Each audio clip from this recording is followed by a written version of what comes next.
Alrighty. Let's just make sure we're live here. Alright, we're good to go, everybody. Welcome, welcome. Let us get to the intro song and then it is on with our stream. Please like and share.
What's going on, everybody? Welcome to Exposing Powerful Lies.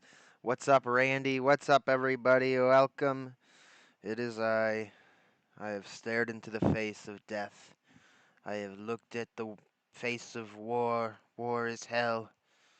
And when I looked deep in its eyes, I noticed it was a duck. It's a duck. That's it. It's a duck. That's what it is. It's a duck. We're playing Escape from Duckov today. I've been playing this game for the last day or so. Really enjoying it. Loving it. Loving it. We might end up doing Claire Obscura because I feel bad. All right, Randy, I'm sorry. I started playing Expedition 33 a little bit off stream, and I literally realized I should have been streaming it because, oh my god, there's so much. The audience is going to be so lost. Gustav is dead. I get why you like Eski. Eski's amazing. Eski's amazing. I gotta turn the game volume down. I want to make sure we're at a good level here. Eski is a great character. Gustav got freaking ganked, and I just was like, oh great. Next time I pull up Expedition 33, it's gonna be a whole different ball game. It's gonna be a completely different game now. But wow, what a great game that is. So. I told myself I'm not going to play any more of it until we start streaming because I don't want to totally leave everybody out of the loop. But man, I'm loving it so much. So while I've not been streaming, I started playing this game. And what can I say, dude? I really like it. Now, I'm going to mute myself real quick and check and make sure that the audio is okay. Yeah, the end of Act 1 is crazy, dude. It's nuts. Where are we putting the chat? Let's just put the chat here. Yeah. Verso seems cool, but like, dude, that was pretty brutal. That was pretty rough. I mean, it broke my heart. I was like, okay, I guess I was a little hard on Gustav. I guess I was a little hard on him. All right, let me just check my audio real quick. Let's go ahead and mute.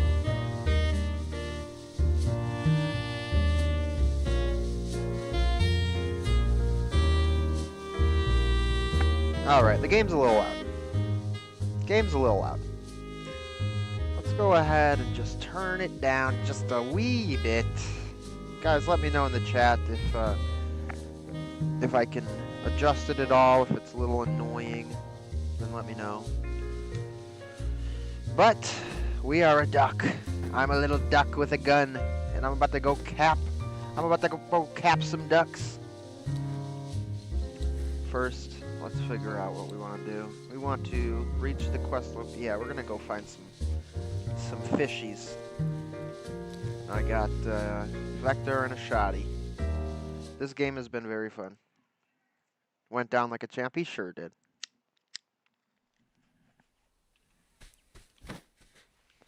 Duck, duck, duck. We are a duck, and we're gonna shoot some ducks. Shoot some ducks.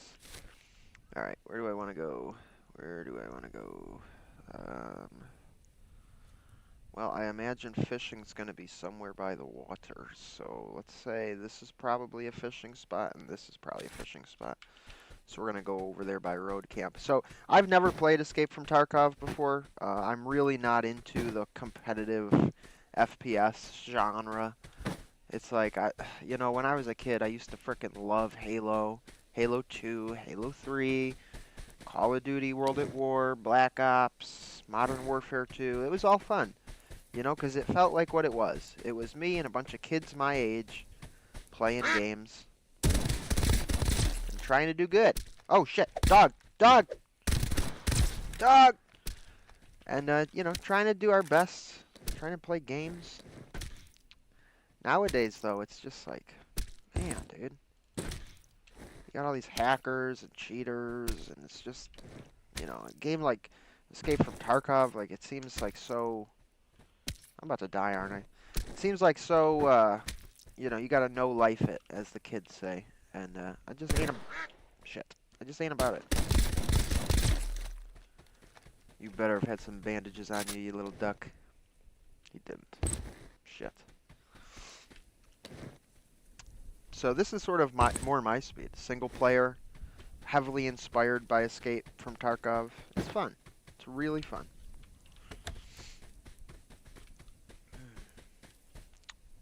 He went out like a champ. Levels are fine. I'm still an FPS addict. Dude, I'll tell you what. Playing Ready or Not really, really made me, like, go, oh, yeah, I used to love this kind of game.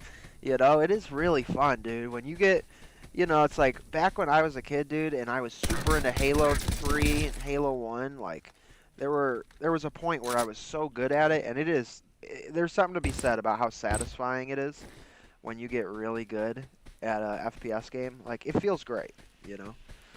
But I just gotta find the right one for me.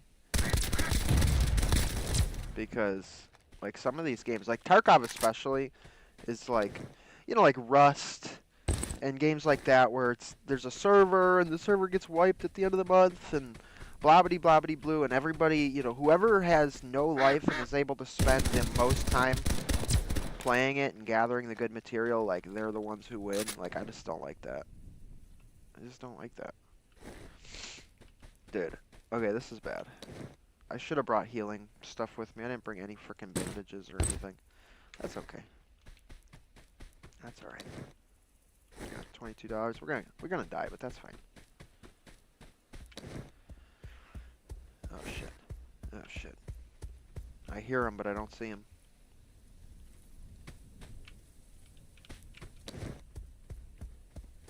There we go. That's what we needed. Alright, get the hell out of here. Let's go, let's go. Run, little duck, run. Alright. First aid kit. Gotta use the first aid kit like a good little duck. What's up, Mojo in the house? What's up to all the lurkers? We're doing a little Duckov action, dude. Doing a little escape from ducks. I'm a duck, and I'm gonna kill some ducks. And we're gonna escape from ducks, and it's gonna be a good time. Where is all the music, dude? Is there really no music when you're out and about? That seems weird. This game has got really good music. I wouldn't expect them to, oh shit. I wouldn't expect them to just do no music in the middle of the world. Little duck with a shotgun. I'm gonna kill you. Out of ammo. Fuck.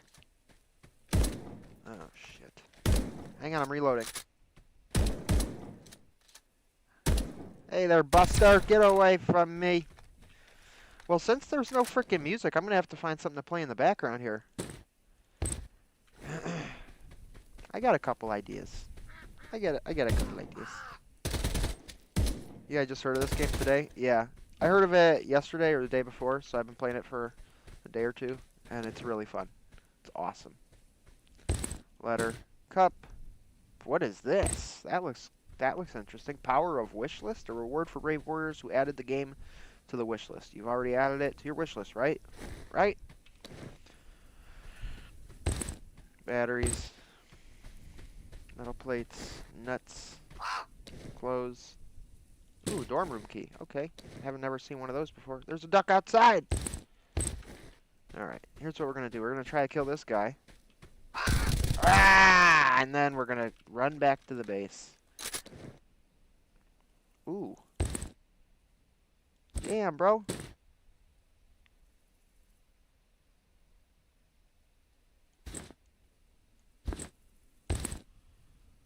There we go. Beautiful. Okay. We got level 3 body armor, level 2 sci-fi mask. What does this do? Head armor plus 2, head armor plus 2. Nice. Nice. I was gonna play the Alex Jones, Nick Fuentes interview over this game. And then I was like, well, this game's got such good music, I don't want to blot it out. And now I'm just running around, there's no music playing, so I might have to. No! No! Bad duck!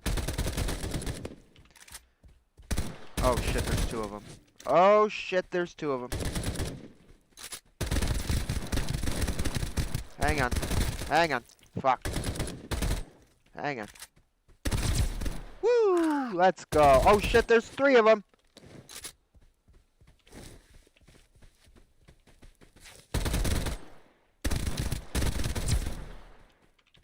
Alright. Alright.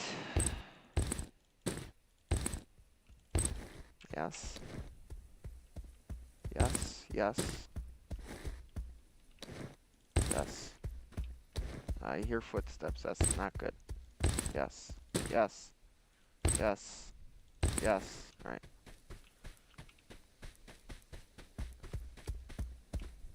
Where is he?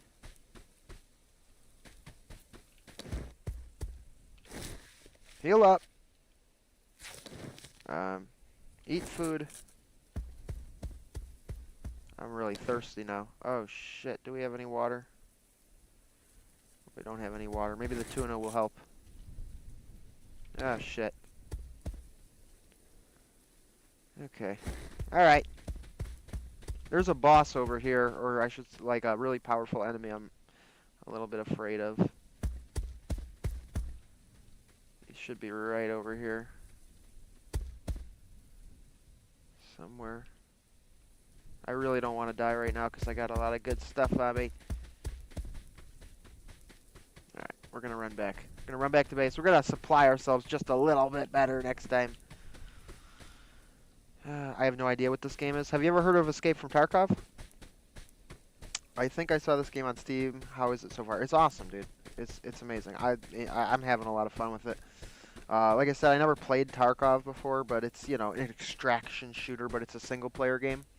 And you get to design your own little duck. I'll show you when we get back to HQ. I'll show you the duck design thing. It's pretty awesome. Is that a sniper rifle? What was that? Is there someone from behind me? And I mean, it's really fun. It's like got roguelike elements to it, which I love. And just in general, it's pretty awesome. But it is a little bit of a time sink because of the roguelike elements. You know, it's a little grindy. It's a wee bit grindy is all. Yeah, Duckov isn't my jam. Yeah, me neither. Me neither. But this being single player and also roguelike, it appeals to me a lot more.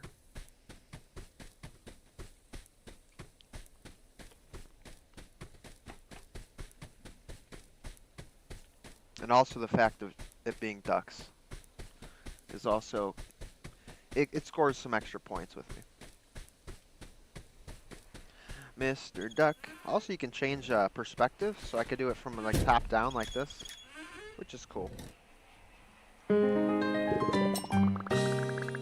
Level up.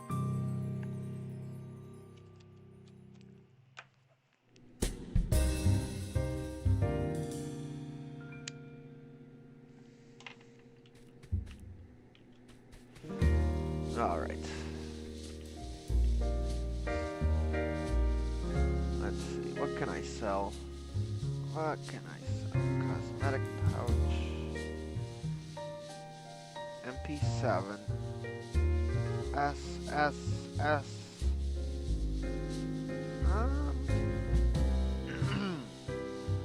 don't know if I want to sell anything here. Nope. I think I'm keeping it. Keeping it all. Let's go ahead and drop this off, this off, this off, this off, this off, this off. How do I read this? The letter. Can I read it?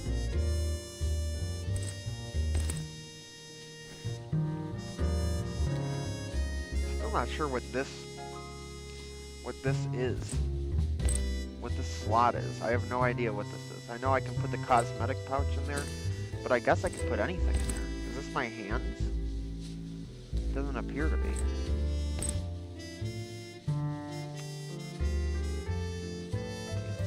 Oh, is this a totem? No.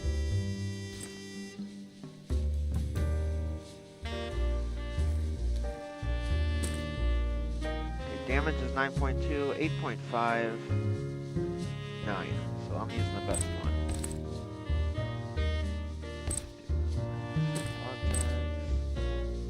Keep some bandages on me. That's great. Basket's going away. Battery's going away. Keep first aid kit.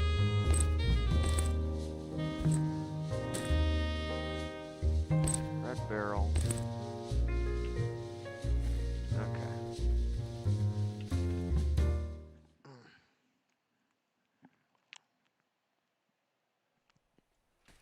So this is the duck customizer, and I was very pleased with how in depth you can do it. Being a Unity game, it's pretty cool. You know, a lot of these Unity games, they're like baby's first game or whatever. Alright, so you can make head as small as this or as big as this. You can make head as short as this or as tall as this. I fucking love that, dude. Change colors. Get a white duck. Get a black duck. Get a red duck. Get a green duck. I mean, pretty dope. Pretty dope. And then there's different shapes too, you know, flat, round. Okay. And you can pretty much do that for every one of these. So like eyes, you know, you got all these different eyes, right? But then you can like just make them absurdly large like this. Like, look at that, dude. Look at this fucking duck. It's so cool.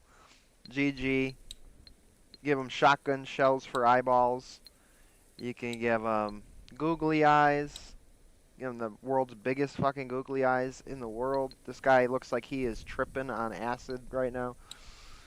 You can change the height of the eyes. I can put his eyes on his nipples, or I can put his eyes all the way up here and make him look like a dork.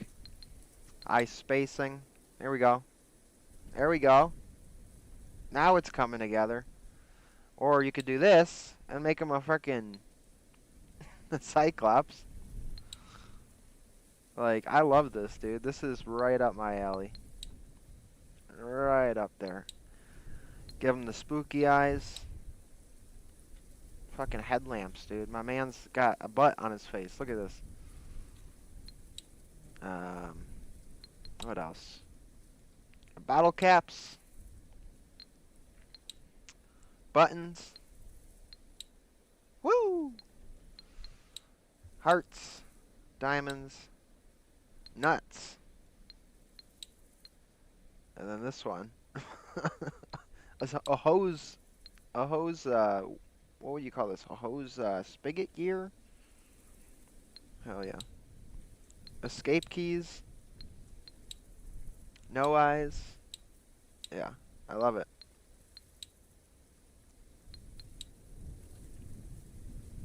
I'm gonna make the most cracked duck I can imagine. Alright, now for eyebrows. Let's see, where's the eyebrows at? Here's our little eyebrows. Eyebrow 1, eyebrow 2, eyebrow 3.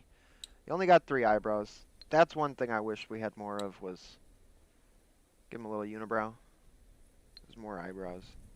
Eyebrow size. Give him some big old eyebrows. Eyebrow height. Give him the world's ugliest unibrow.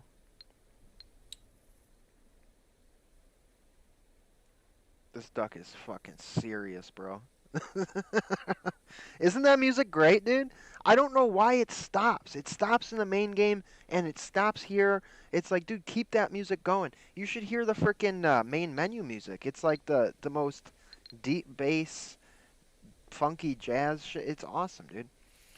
Then for your crest, you can do different hairstyles. And, like, look at some of these hairs, dude. Look at, you got freaking dorky hair. Let's see if darker is better or lighter. Let's give him some blonde hair. Alright, then you got this little thing. You got the Elvis. I'm going to have to shorten his head up a little bit because so you can see it. There we go. We'll just do that for now. Alright. Got the Elvis. Can give him a pompadour. I love that. You can give him the bull dyke haircut. Afro. The flat top. Come on now. Look at this. Look at this. Mohawk. Classic. A little, whatever you call that. Black guy haircut. Give him some frickin' Thor wings. Or you could give him the Karen. Look at the frickin' Karen, dude. Okay, now I just gotta... Let's see. Eye size. Eyebrow size. There you go. My mans can rock the Karen, dude. How great is that? Make a little Karen bird. It's amazing, dude. Alright. Back to hair. I'm thinking Elvis is probably the way to go. No. Elvis or flat top? Elvis or flat top?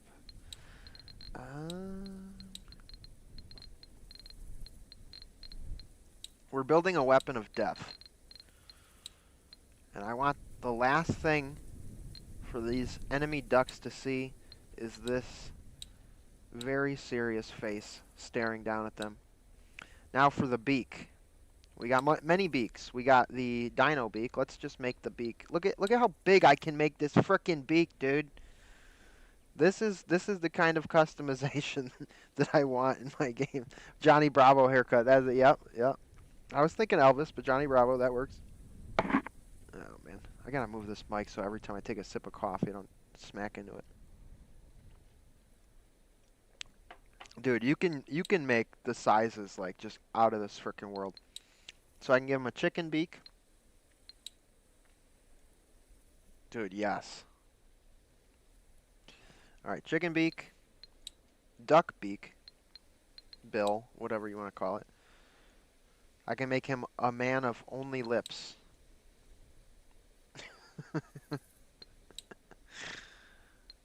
Dude, that looks so wrong, bro. That looks so wrong. Oh my god. I can twist it. I can give him a side beak. Like he's freaking smirking. This kind of looks like he's retarded, but yeah. Hmm.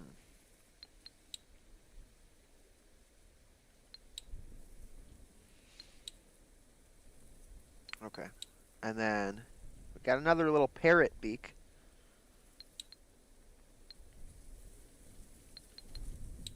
And you can twist it this way too, which is cool. What else? We got the little douchebag smirk. Yeah. Actually, um, actually, you would know that if you went to college like me. And then we got some lips, dude. We got some seriously messed up frickin' lips. What else? Straight line for a mouth. Got the classic doodle mouth. What is this, dude? No. No, no, no. Got the angry mouth. Smiley face. Smiley face with nose. The grumpy face. Or like he's chewing on something. And then the absolute... Just do not use this mouth. I don't know what you'd call this, dude. Frickin' sausage lips. So, me personally, this is a duck game. I want the duck beak. For my money, I think duck beak is the way to go. I don't think there is another option. I think that's what you gotta go with.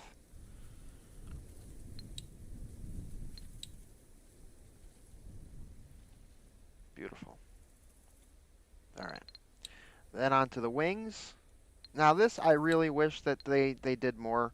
So you can either have duck wings, you can have driving gloves, you can have fisticuffs, just bare fists, or boxing gloves. And that's it. And as usual, you can make the sizes just absolutely absurd. Big old mitts. Got big old mitts on your duck, dude. How big is your duck's hands, dude? But again, I think wings is the way to go. And also the size slider doesn't affect regular wings, which I think is really unfortunate. Change the color. I'm really aesthetically challenged though. It's like the yellow.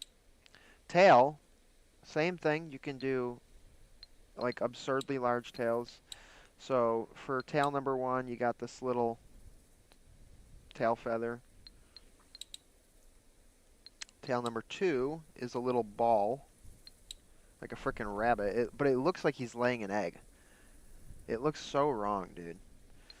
And then tail number 3 is this nice little chicken tail feather looking thing.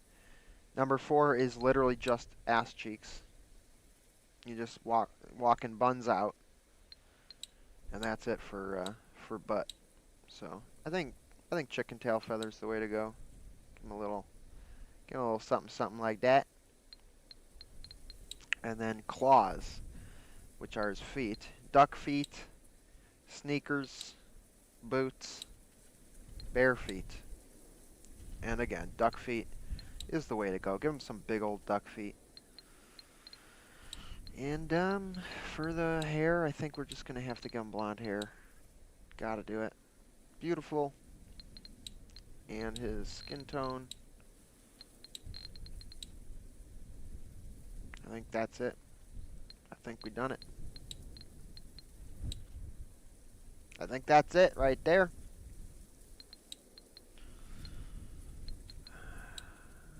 What are we at, 2.8? Yes.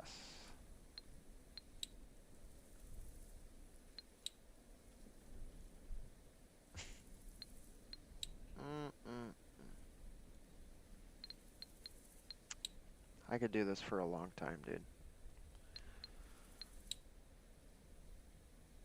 All right. That's our boy right there.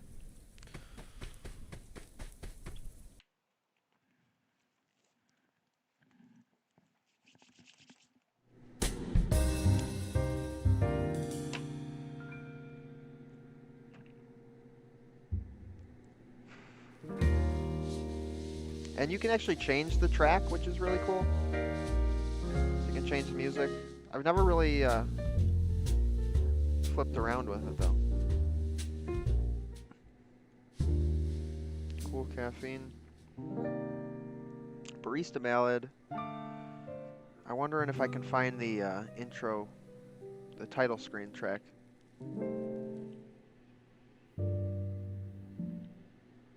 How many songs are there, dude? 10?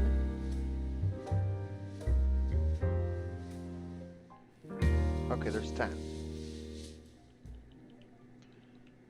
Okay.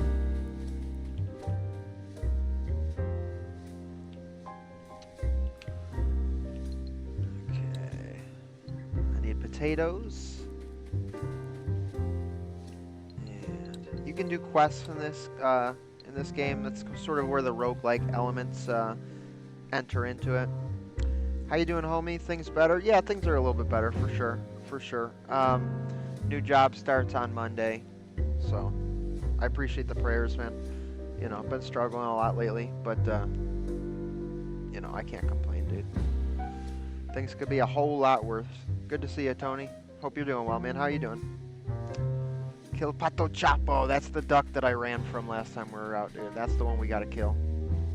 Pato Chapo, I'm coming for you, bro. Alright, so we got a shotgun, we got a assault rifle, bandages, food. Just gonna trade in these feathers and then we're gonna go out and find us some Pato Chapo.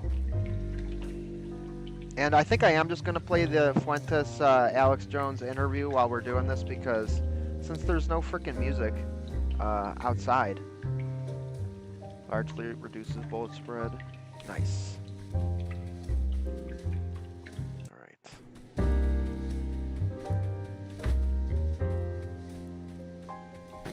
Sleep until morning, and then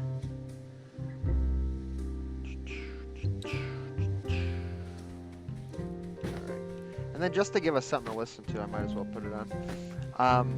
And then I might switch to Expedition 33 at some point. But for now, this is what we're doing. You could always be working for Indians like me. Grass is greener on the other side. Yeah, that's true. That's true. That would be pretty awful. That would be pretty terrible.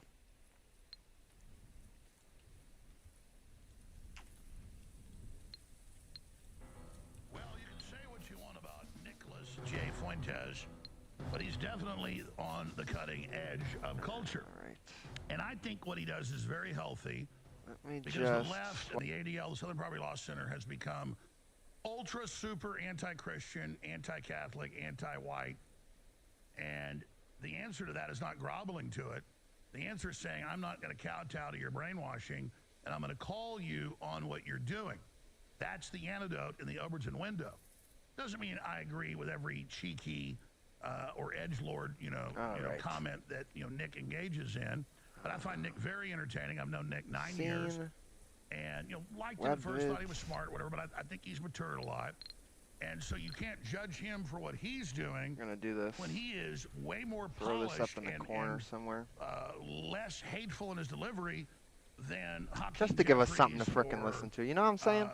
Any of the Democrats. You know what I'm saying? Jazz You feel me, dog? Any of it. You just can't say, well, this is terrible, when he, on a scale of 1 I to was 10, really number happy 10, to he's like a see 5. Fuentes do He that just doesn't interview with flow. Tucker And the way to to squash counter the beef. radical, hatred That's good. and garbage is not running up a white flag. That said, I always want to show the rabbit trick here. Okay, I'm not a magician. Oh shit! I forgot to fucking put the. Damn it! I forgot to put the whatchamacallit, the poll in chat for our next stream. I go always with 35,000 foot view. And Nick's always done that some too, but for our next stream, I'm a fan of the show. I watch it, large sections of it, almost daily. Quite frankly, I get up 4 or 5 a.m. so I can't usually catch it live. Sometimes I'm waiting around for it. I meant to do this at the beginning of the show. And as soon as the Tucker Carlson interview dropped, I sat there and put my 8-year-old daughter to bed, and then watched 2 hours of it. Watched the next 30 minutes in the morning, and it was powerful. There was a few things in there that I don't want to spend the whole show debating, like Joseph Stalin's good person things, because I'm quite the historian. Nick's not a slouch, but we'll get to that. But I don't want to miss the forest for the trees. I want to cover a lot in the next hour and a half with him ahead of all these other big guests we've got. I want to do his reflection on the Tucker thing and what it's like, after the big beef with those guys, where that's going. Good. What's up, Jason? And what he thought about visiting Maine, so cool up there. And then I want to get his take, because I follow a lot of him, but I didn't really know his take on Venezuela. All right, we're starting the poll. Venezuela. It's a realist take, not a starting the poll. A lot of idiots don't understand that. This is American doctrine. This is back to what we're supposed to do. I want to look at that. Not trying to talk about myself in this, but it's a big deal. We get the Arctic frost documents yesterday, hundreds of pages. So I almost, without a warrant, there I am being. I almost tonight, instead of doing this gaming stream, I almost did one of these two. I already came up with the thumbnail for it. I haven't written the intros for either of these yet, but the thumbnails for both streams are done. So tonight was almost a story time stream, but I think we're going to save it for tomorrow for Halloween, because it's a perfect time. Although tomorrow everybody's going to be streaming, so I'm going to be competing with a lot of people, obviously, for attention, but whatever. I'm a little diva. You must give me your attention or I will cry. But yeah, throw your voting up in the freaking poll, dude. I'm going to leave this poll open all stream today because I'm really curious what people want to hear. Both of these options are really freaking good. Both stories are awesome. So, honestly, we're going to do both of them, but I don't know what y'all want to see first, Eventually, we're going to get to both of them. I looked up the word length for The Color Out of Space, and Google told me it was something like 12,500 words. And then I looked up Whisperer in Darkness, and it was like 26,000 words, and I was like, oh, shoot. That's going to be long. That's going to take me like freaking 3 hours to read. Oh, man. And I can't smoke cigarettes while I'm reading, and it's just it's a whole thing, But you know what? I love this story. We do it for the love of the game. These streets raised me, dude. So I'm excited. I'm excited for it. What's up, K-Ram? Good to see you. You know what? Why don't we do, instead of listening to Nick and Alex, why don't we do, like, a radio show? We might as well, right? I mean, like, even if it sucks, like, it's just in the background. That's my vote. I don't know what y'all are thinking, but that's my vote. Let's do, should we go old school, lights out? Should we go CBS radio? Quiet, please, lights out, etc., etc. Quiet, please. Best episodes radio. Let's see what we can find here. Thing on the forward board, a very unimportant person, flights from nuclear devastation, artificial intelligence or pathetic fallacy, Northern Lights, Tanglefoot. Tanglefoot I've heard multiple times people talking about it. So let's try that. Hopefully the audio's good. Quiet, please. Quiet, please.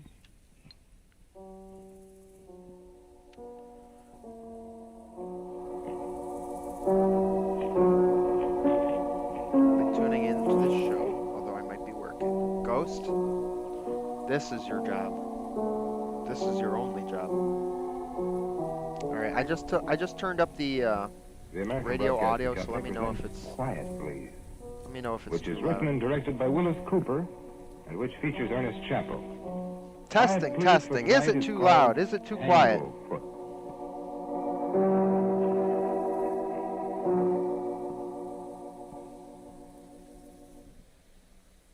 Back in the old days, when GI didn't mean general issue, it just meant galvanized iron.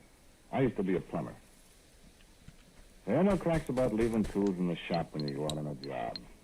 Because if a plumber took along all the tools he's liable to need on a job he don't know nothing about till he gets there, he'd need one of those moving vans to tote him. Just the same, what you can do with a 14-inch Stilson wrench and a mitt full of oakum, you'd be surprised at. This place where I work, well, you ever smell a plumbing shop? Well, I tell you what you smell. Oakum first thing, like creosote. That's what you start with. I'm handing out full Linseed size oil, tomorrow. some Y'all of the better red lead swing you by. use I in got the jumps and Reese's. stuff. I got the Snickers. Dude, Smell I'm a hot gonna lead be with the there. kids melting down scrap lead into gonna be little right tubes there. you can put in your bag. Galvanized iron. Yeah, sure, you can smell galvanized iron. Go past the bin I for hope the y'all 50 appreciate the L's, galvanized 3 dozen iron of my cups boy's and bringing to the unions, table. All sizes. What do you bring to the 40 table? sizes. You can smell galvanized iron, all right. You can eat galvanized iron, all Yeah, right. you You can can eat smell it. a You rat could eat it for that lives breakfast, back lunch, and dinner. behind It's the three full course meals. Gasoline burning in the blowtorches and the furnaces. And the thing I remember best of all, the smell of the fire. My heavens, there seems to be flypaper every place. I don't know, maybe in the old days there were more of it, or more flies or something. Seemed like every place you went, you run into flypaper.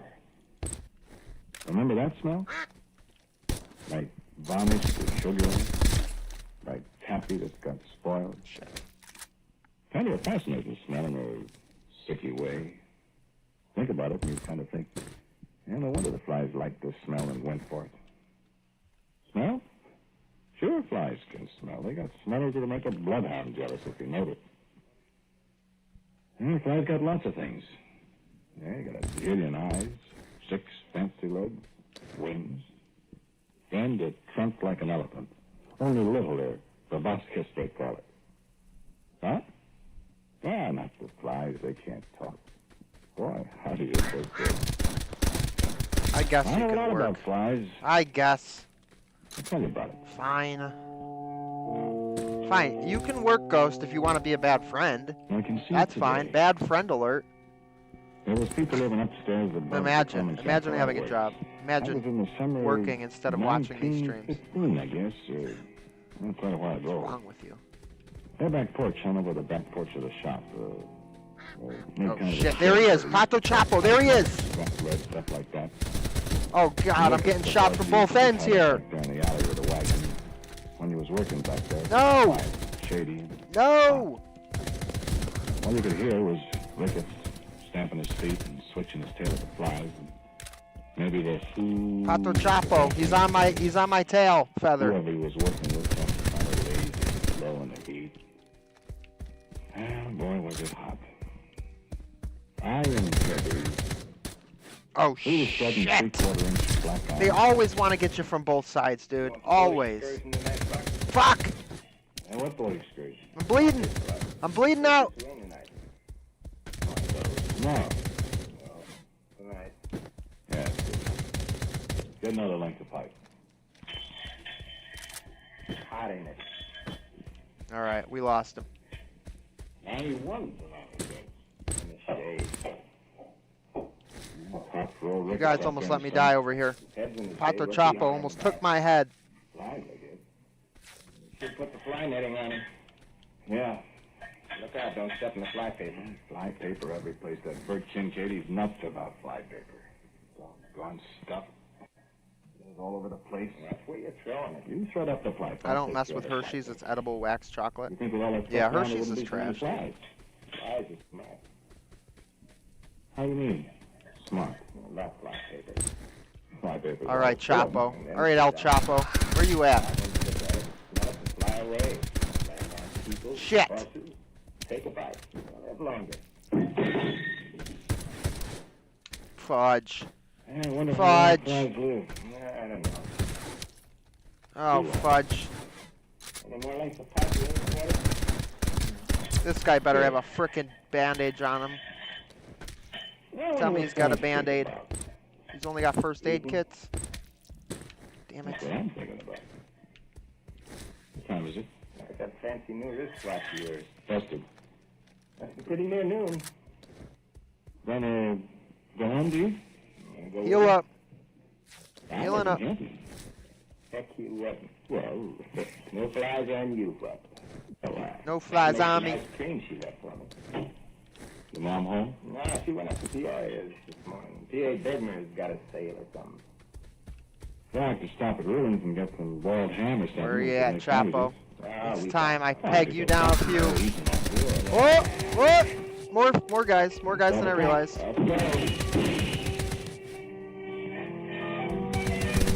Oh my gosh, always, dude.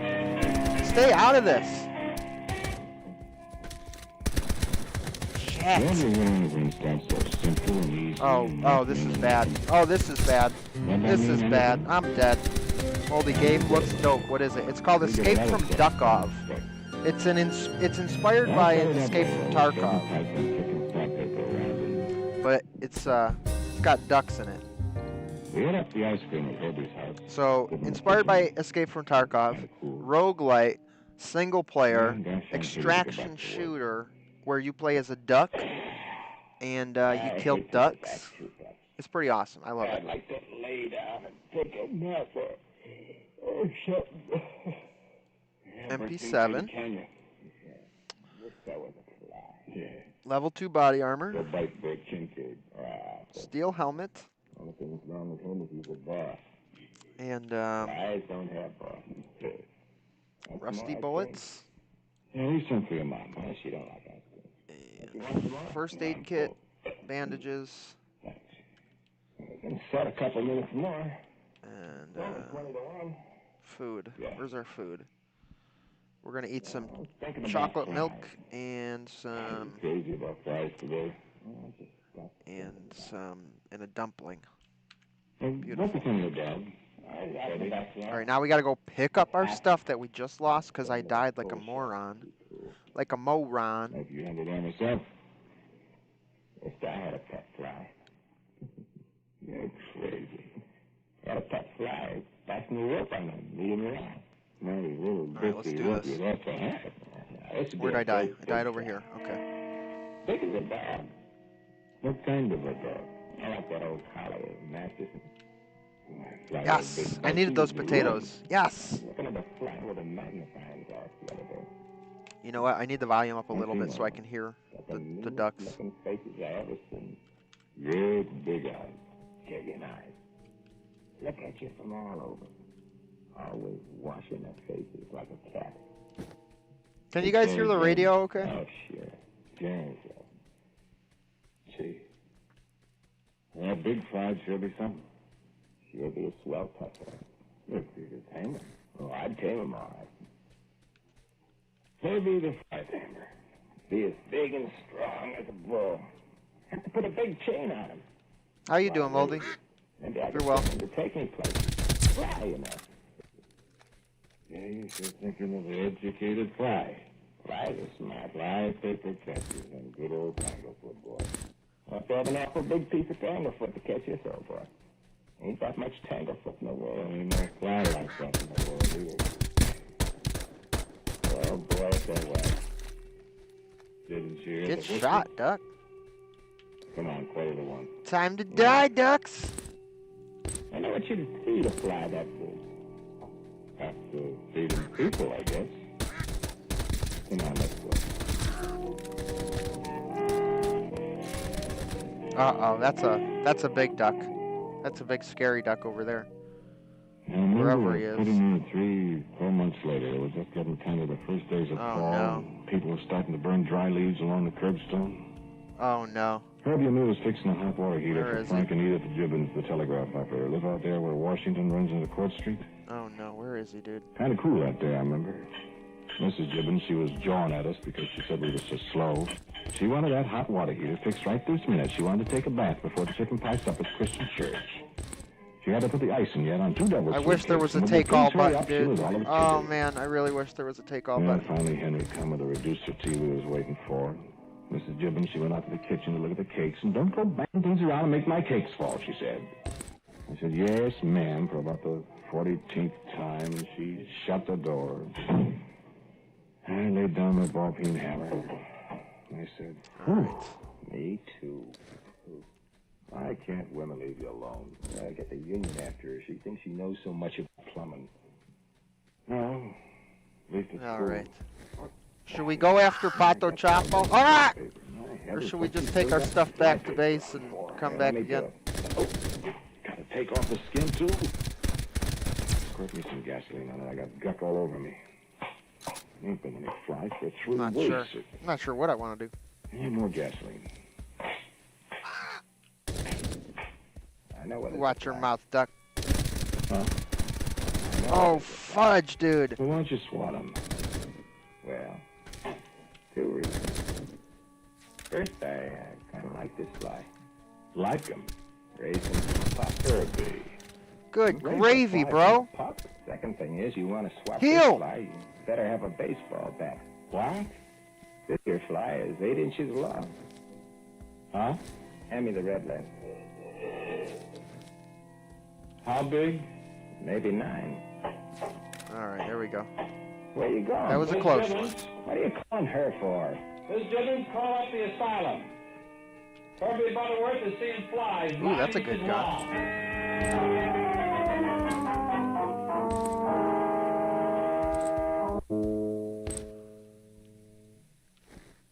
Here, under the coal shed. Come on, Teddy. Here, Teddy boy.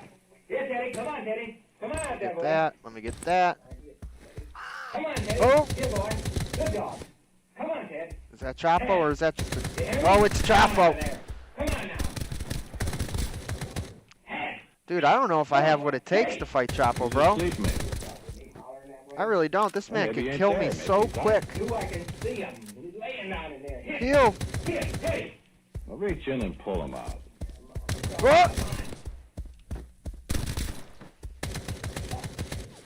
Huh? Heal.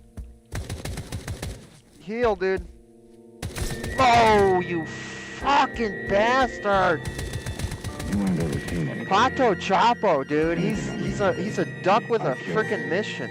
No, I don't mean kill by putting germs on him like that. I mean, well, murdered by a fly. He don't play around, dude. Maybe 9. This here fly killed Teddy. That was Herbie Butterworth's dog. That was a hound dog that weighed 42 pounds on John April's scales the day before. This here fly, he just up and killed poor old Teddy. But maybe Teddy was scared to death by the fly first. Because nobody in the whole great big wide world ever seen a fly that was 8, 9 inches long. Nobody but first Herbie and then Teddy. And afterwards, me.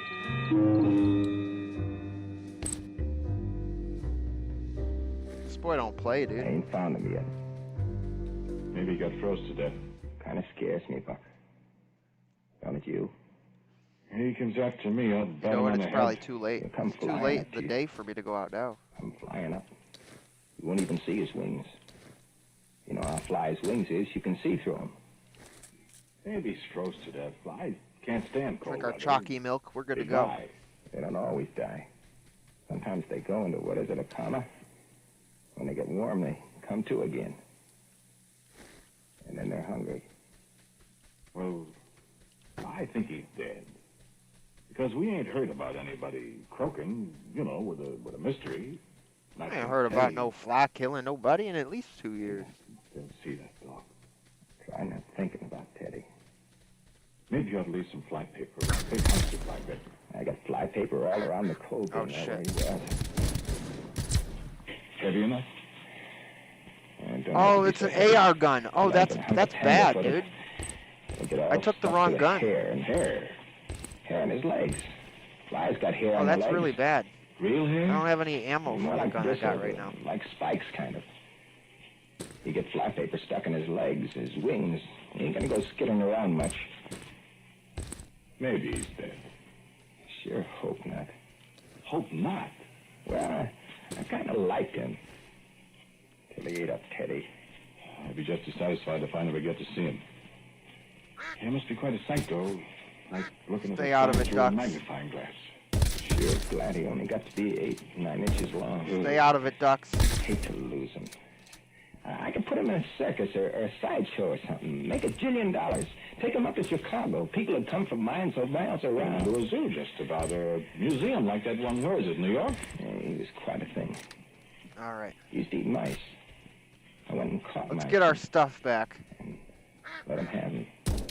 I want to see what he'd do to a dead mouse. Oh, thank you kindly. I seen what he done to Teddy.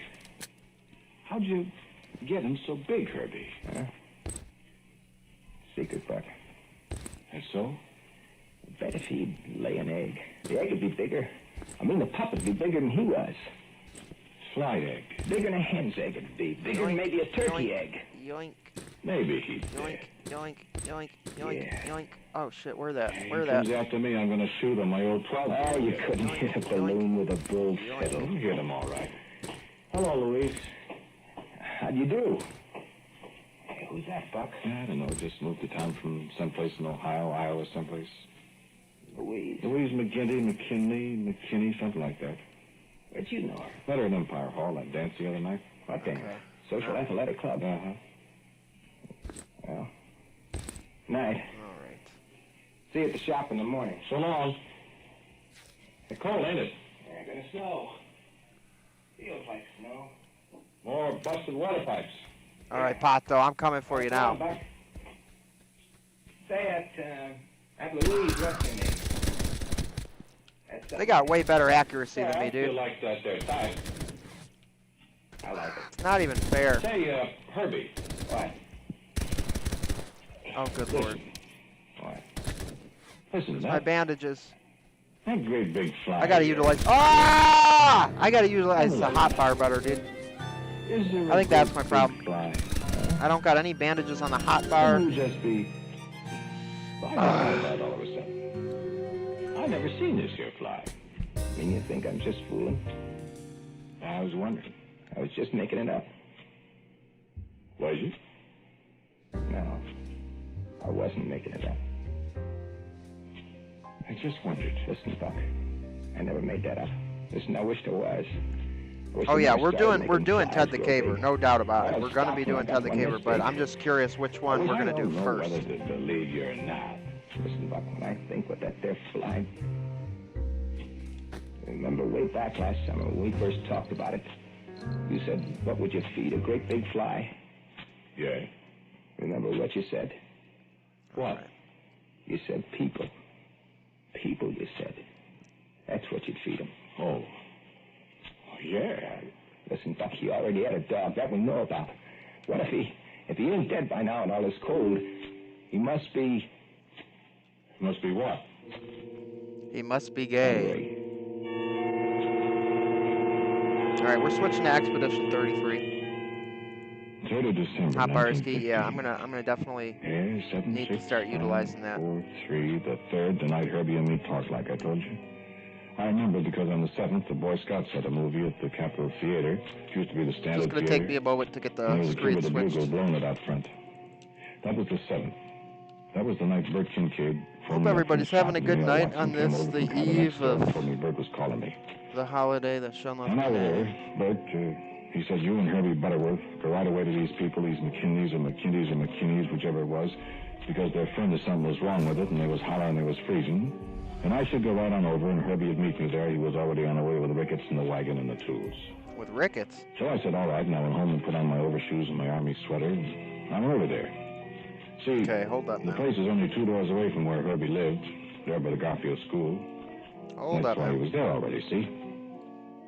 I never even bothered to knock on the door. I just went around to the cellar door with my Coleman lantern, and I come on down, and Herbie was there already sitting on the cellar steps, so I just about fell over him, and not looking very happy. Say, I said, I thought there was freezing to death here in this house with a busted furnace. It's not cold down here. It's warm, I said. I fixed it. All right, let's roll. Let's roll. Definitely looks like Ted the Caver is winning. It is winning big time.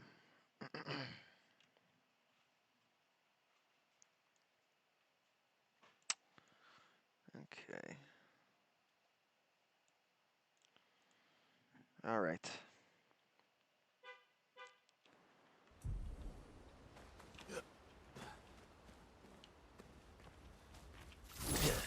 Gustav is dead. That's all you need to know. Gustav is dead. And it's big sad.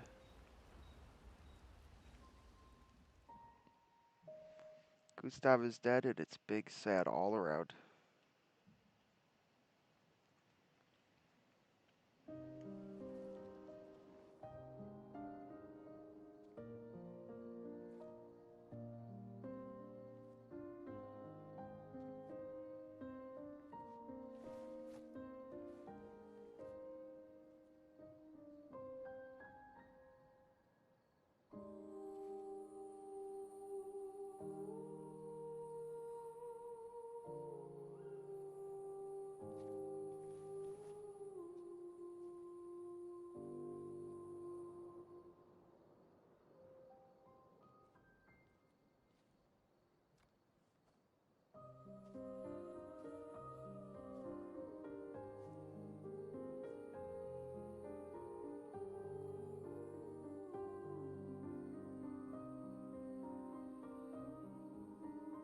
I'm really sorry it didn't arrive sooner.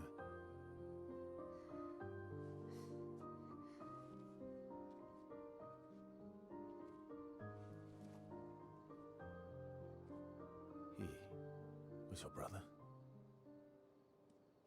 Something like that. Losing family is difficult. I know. I know what you're going to say. You want to offer your condolences. What I want to know is why want does to say every man something look like comforting. Gustav in this freaking game, dude? The old guy looks I like don't Gustav. need This guy looks like Gustav. They all had look enough like him. condolences. I'm wondering if they're family or if they're I've lost just the so similar many models. families now. I just need...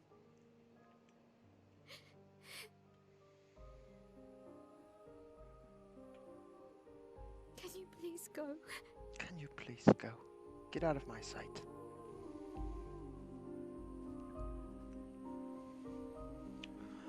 Yeah, I mean, I get that he's helping us now, but he literally watched our boy get killed, and then he decided to step in.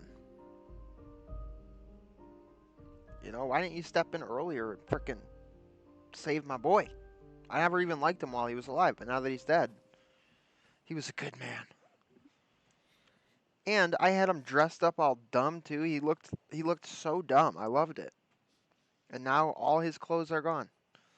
Can I put him on this guy? No. Just lost all the clothes I unlocked. So lame. Esky ability unlocked. Swim. Dude, y'all gotta see this, dude. Head for the monolith. Through the quarry to the north. He falls on his belly. Look at the way he walks, dude.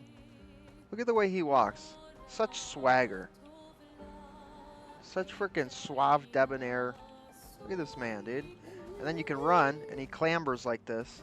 And then when you stop running, he falls on his little belly. It's freaking adorable, dude.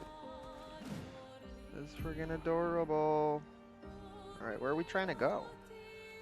Go through the forgotten battlefield to continue to the monolith. Is that over here? Is this where I'm trying to get? Well, obviously I want to get towards that big thing. So, but do I want to check this spot out first? What's over here? My boy can swim now. Dev Kink, quit your crying. What's up, Dayjire? Good to see you, bro. Look at this big fat guy, dude. He's the best, man. The absolute best. This little frickin' doggy paddle.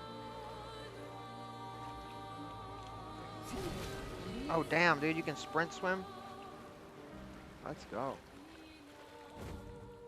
What we got over here? What are y'all hiding over here? Swimsuit on. That's the swimmer.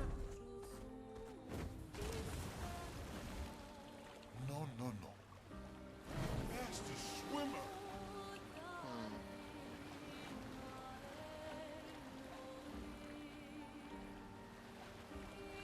Good to see you, DJ. I hope you're doing good, man.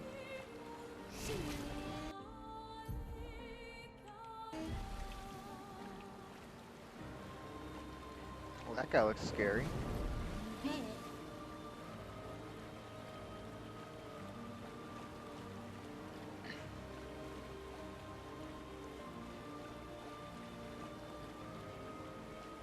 Randy was very right about Esky and about this game.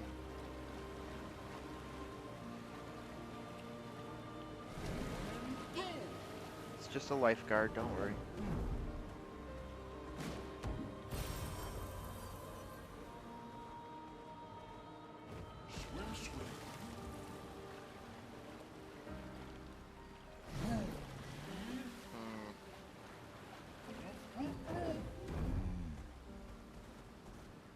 Alright, where are we trying to go?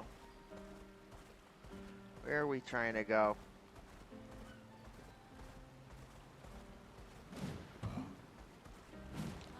Blade's Graveyard. Go through the Forgotten Battlefield to continue to the monolith. So we're trying to get over here. Should I go here though? Let's go here.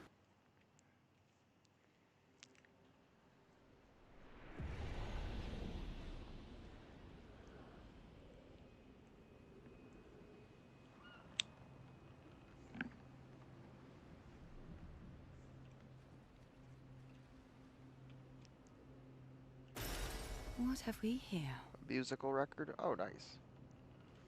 Oh, is this just like a little side area? Okay. Well, was that really worth the loading screen? I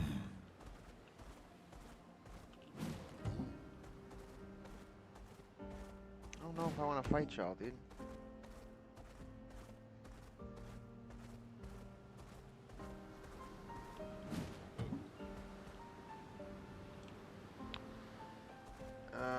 Crap. Okay.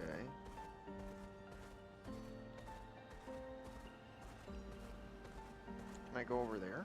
Time for swim. I think this is where I gotta go, but what's this? What'd this be?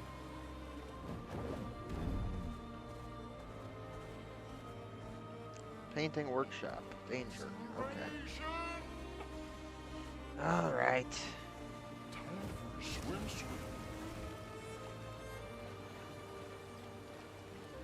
Sword graveyards are cool. Oh yeah.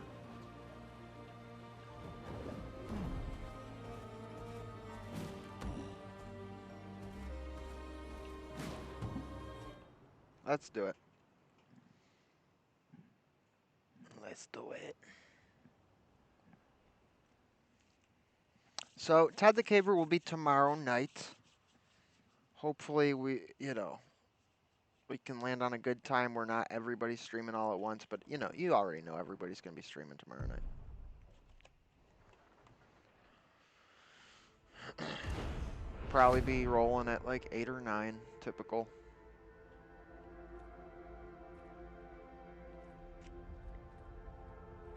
You'll get used to them. We're going to see a lot more. If we hurry, we can cross before nightfall.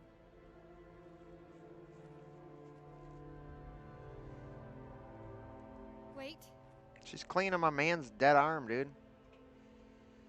could we bury Gustav? Can we bury his fake arm? I wish we could, but protocol is to keep moving. Really, dude? How long does it take you to Staff will frickin' dig a frickin' hole in the sand? Look for a suitable place along the way. Yeah? Ay, ay, ay. We'll find a nice spot. No, we can't bury our good Actually, friend who gave his life there's a protecting place. us. Past the quarry, out of sight of the painters.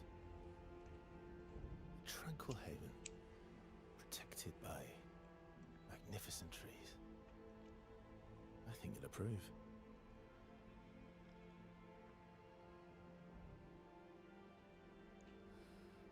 Could somebody Lead get the this way. girl a wet nap?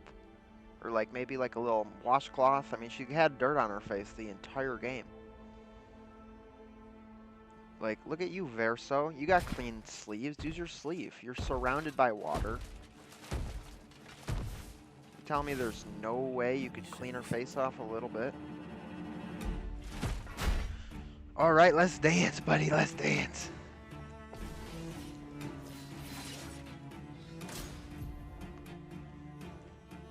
Some enemies can cast gradient attacks. Gradient attacks are powerful and can only be defended with a gradient counter. Oh well. Wait, what's a gradient counter? Press W.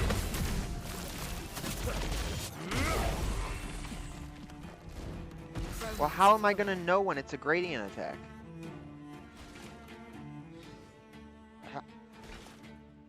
I'll be here for tomorrow's stream if nothing stops me. That's the attitude. Nothing will stop you. Nothing can stop you. Careful, Mael. Ah! Ah! She's dead. Oh, she's definitely dead. Fury of fire. Let's carve a path. Verso gains perfection every time he deals damage or manages to parry or dodge. A higher perfection rank increases his damage. Some skills have additional effects at specific perfection ranks. Taking any damage removes one perfection rank once per enemy turn.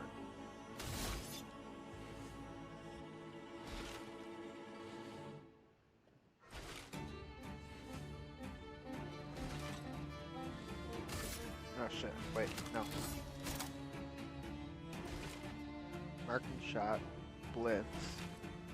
Oh, medium light damage. Increase for each free aim shot this turn. 5, and he's got 6.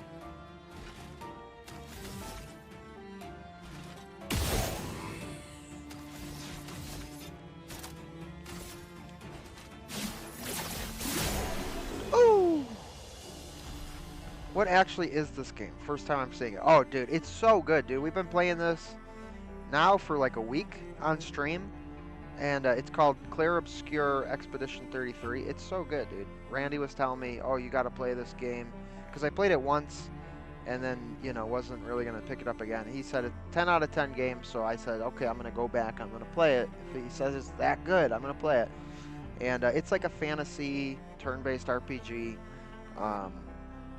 A paintress controls the world, and every time people reach a certain age, they disappear.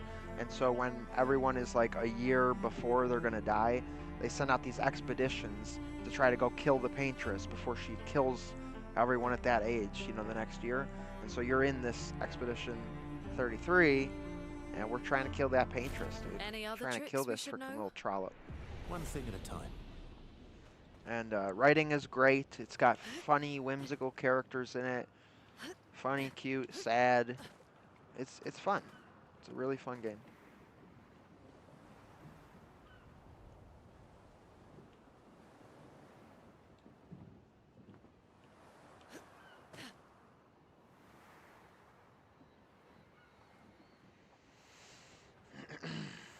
We just started Act 2 of 3.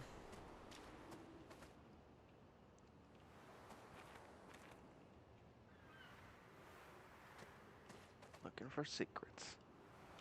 Looking for little secrets. Look out, world. Here he comes. Skipping along. Time to skip. Skippity doo dah.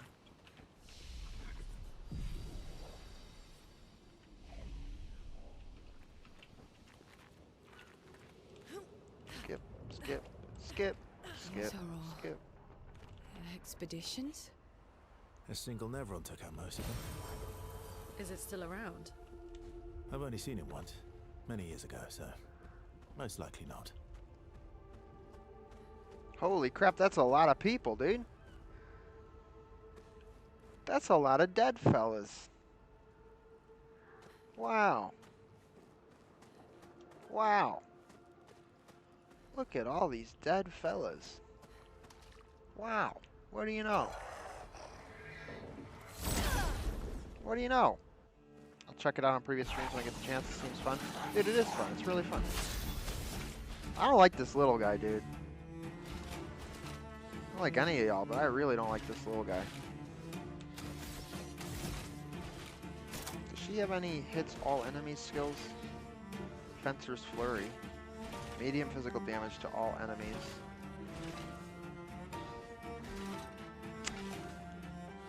Yeah. Oh, take that. 352. 528. 528.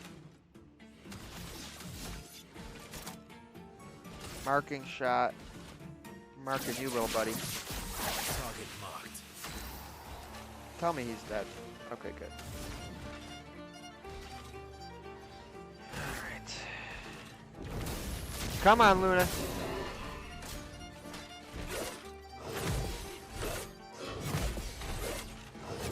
Oh, fudge, dude. Damn it. Damn it. I can't dodge while I'm freaking stunned. Come on, dude. Wait. Wait. Nice.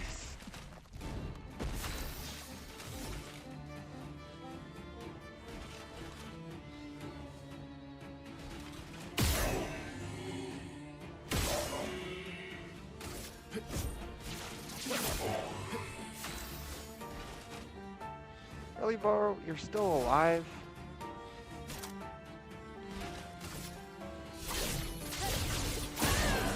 Woo!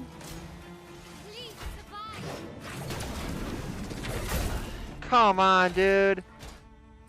Really? Ready to parry. Oh. Oh.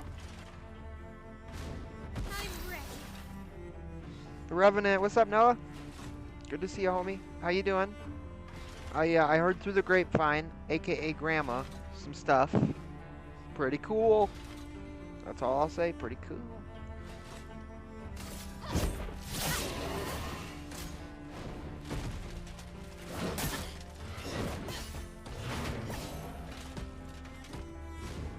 Let's spill some ink.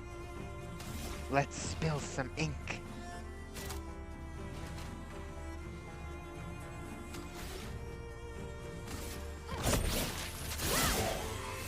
Oh man, I'm so dead, dude. Ready to parry. Oh! I am so dead. Okay.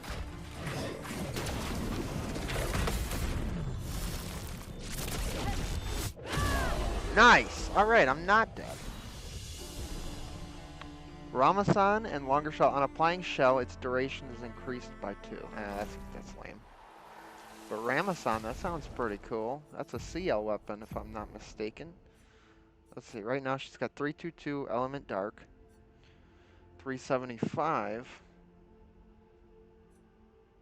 Vitality and Luck, Vitality and Luck. Ooh. You know what? It's better. It's better. Now, should I heal my party? Yeah. Yeah. We're gonna go ahead and do that.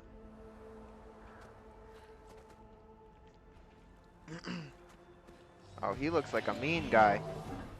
Oh, you look mean, dude. Let's scrap. Is that a euphemism? That's for me to know, you to find out.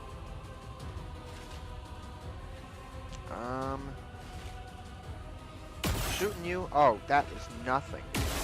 Shooting you. Shooting you.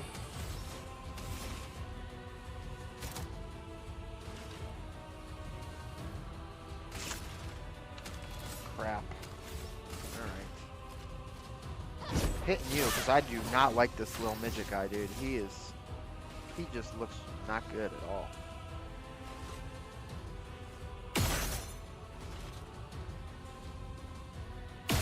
$423.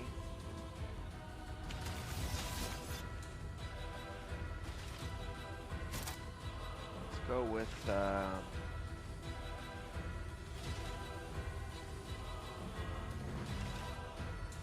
with Blitz.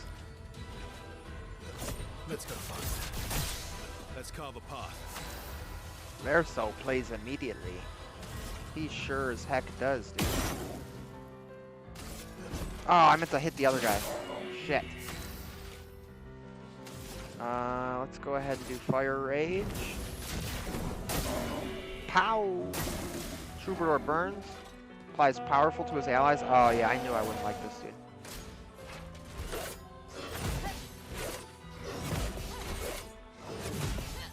Nice. Trumpet Concerto though?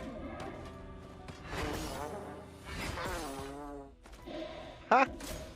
Just try it. Wait!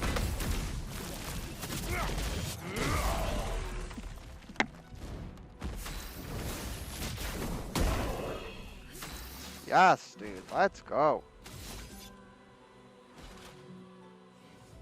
Perfect recovery. Marking shot. Pow! You're dead.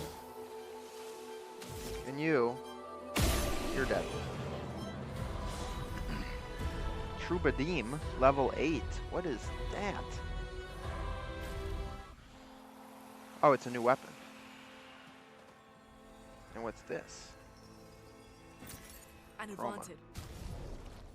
Is that a Luna weapon? It is. Alright, right now 334 element electricity, vitality and luck, vitality and defense, 329. Free aim shots deal damage to an additional random target. Yeah. Yeah, no. No, no, no.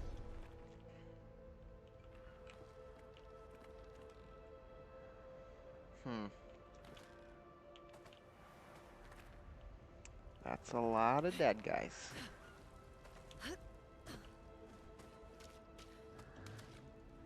Don't mean to keep calling attention to it, but that's a lot of dead guys.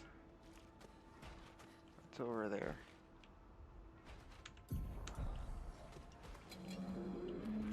No, no, no, I don't like you. Okay, fine.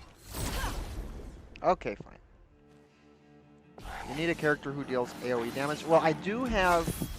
Some of these characters do have attacks that hit all enemies, you know? Which is nice. Like her. I can do Fencer's Flurry, and that does all medium physical to all enemies for one hit. So technically some do have AoE.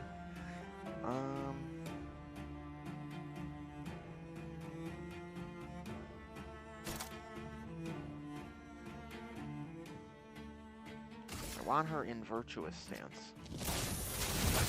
Ow! Alright here, buddy. We're killing this little troubadour right now. 1, 2, 3, 4.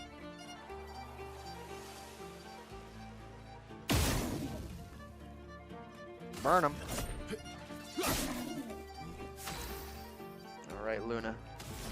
Now you're gonna hit him with the old... thunderclap. Lightning strike. Pow! Lune, watch out!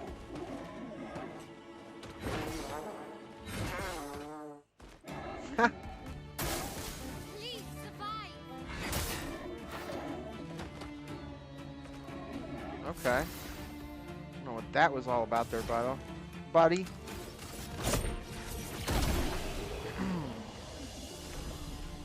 Alright.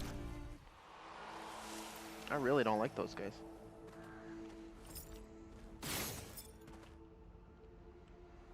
Oh good, there's another one. I mean, alright. I think he's unavoidable. Oh, that's good. 3 of them. That's real good.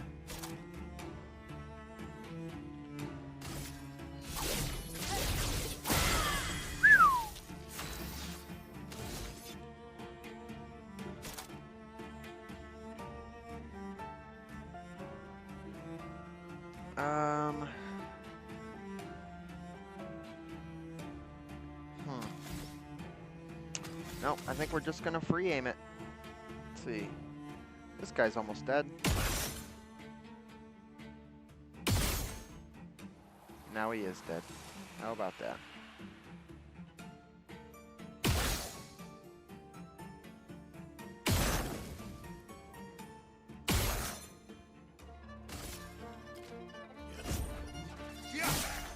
Nice. Storm is coming. All right. Fire damage to all enemies. Let's get it done. That's the way. That's the way. Skip, skip, skippity skip. Skippity skip, skip, skipping along, skipping along. Hang on, bro, I don't want to fight you. I just wanted this item over here. Skip, Nice. skip, skipping along. Whee! Skipping, skipping, skipping along. Dude, I never know which way's the right way to go and which way's the secret way to go. It's becoming more and more of a problem.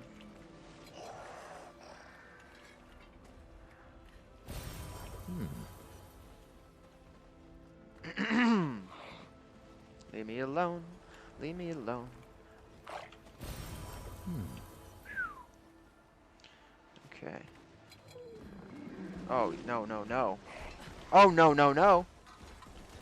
You sure don't. It would be nice to have the main AoE character is what I meant. Okay, I gotcha. But it seems like you already have a good balance going already without it. Yeah, Randy was talking to me about like build guides and stuff, and I thought about looking one up, but I decided first playthrough I want to just like wing it and see if I can't do it on my own, and then look up the build guides and see like what the best way is. But it's weird because I can't really like choose who goes first, or if I can, I haven't figured out how to do it. So there's almost like there is no main character. The main character, who I thought was the main character, is now dead. Like in the story, he got murked, which was a big sad moment, and it happened off stream, and I feel bad.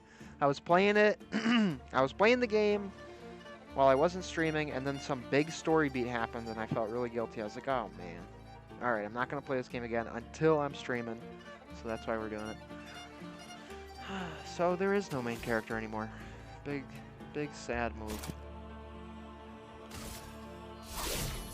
Fencer's Flurry!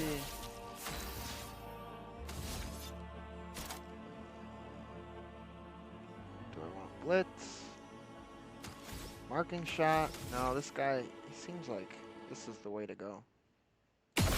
352. Alright, where am I aiming wrong here? Tip of the head? Is that what I'm going for? Yeah, it's that little tippy tip, dude. That's his weak spot.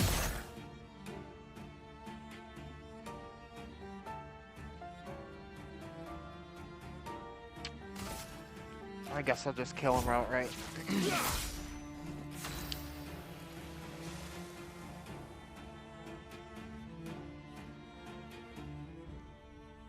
Who you calling a jerk, Day? Who you calling a jerk, you Australian bastard? I hope you're not calling me a jerk. That would hurt my feelings. That would hurt my little feelings.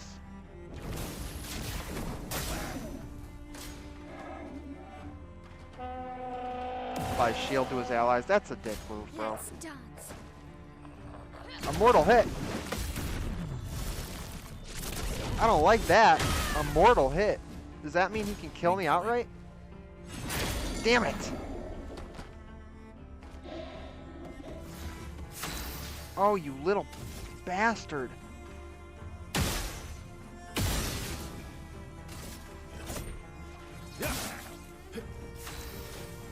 What a jerk.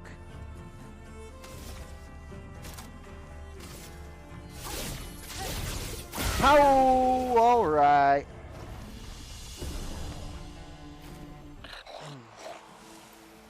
Oh no, there's another one.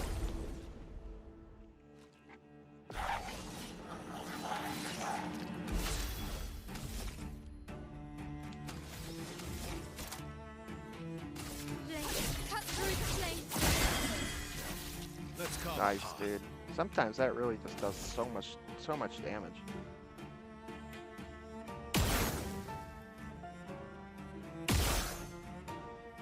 Okay, he's burning, so he should just die next turn, but then again, this guy might frickin' shield him. So let's just take him right out.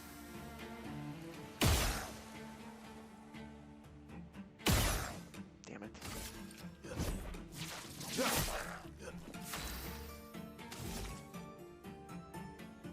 And we're gonna go ahead with that fire rage because that's definitely gonna kill him.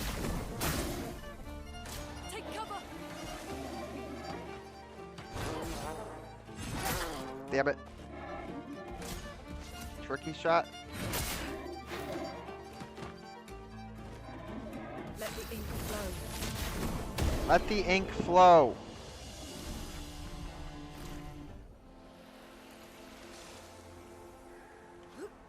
Skip it, skip it, skip it, skip it, skip it.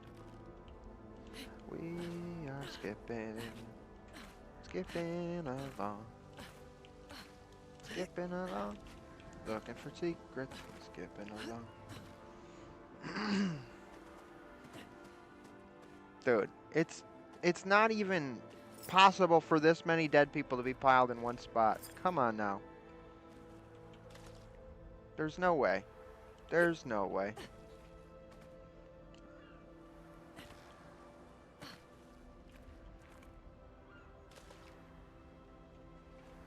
No, I was already over here.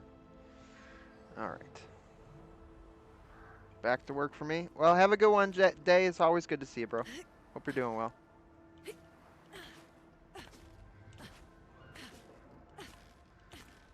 Over there in the land of the upside down. It's probably like Lovely. middle of the day for you. It's freaking 10 o'clock at night over here.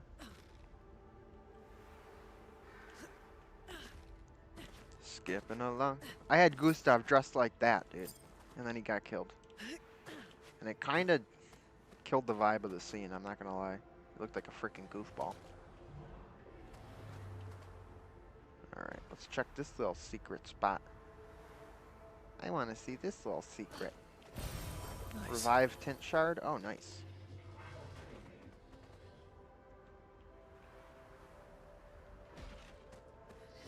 Alright, do I want to go that way? Is that the main way and then this is like a little secret spot? I think that's what we're looking at. Although I don't even know if I can get over there.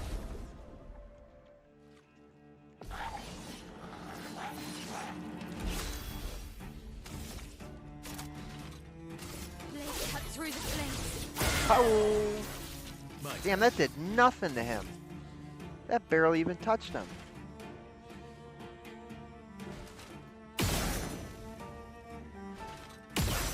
Ooh, 800. Damn, dude.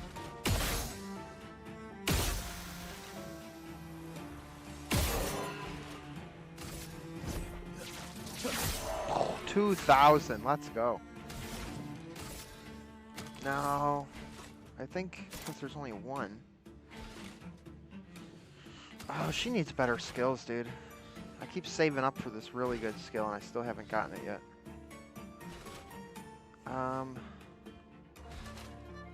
Oh, let's try Ice Lance. I don't know how that's gonna affect this guy.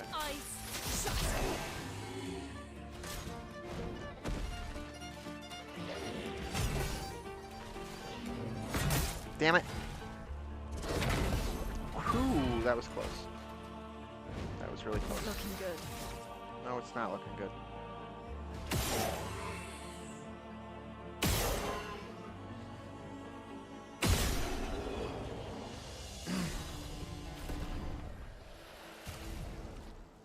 Oh yeah, Verso's almost dead. Luna's almost dead. Let's heal y'all up.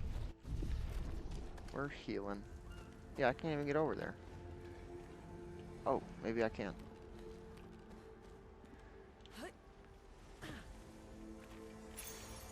Energizing start 4. Ooh.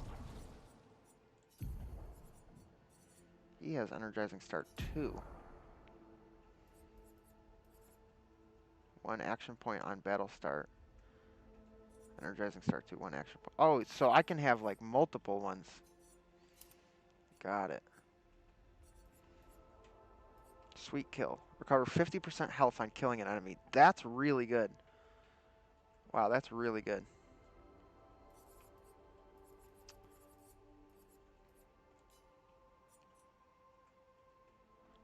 Versatile.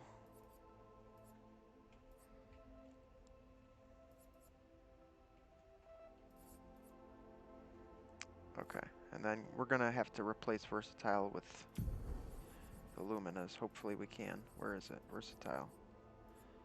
Boom. Alright, sweet. And we might as well energizing jump. She's got 9 points to go. Marking shots? Burning shots? I almost never shoot with her, but let's do that. Breaking shots. Boom. Alright. And then Luna. Luna, we gonna give you...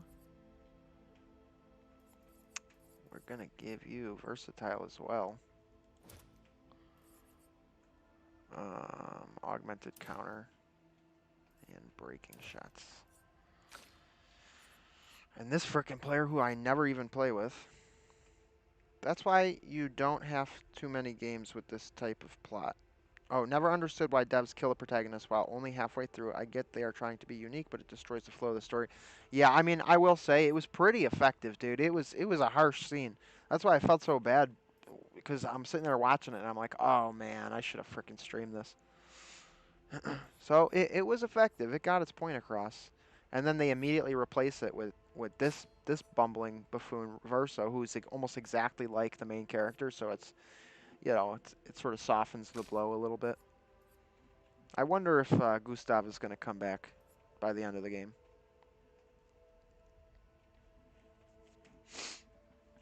Oh, hang on, I gotta reply to a text message real quick.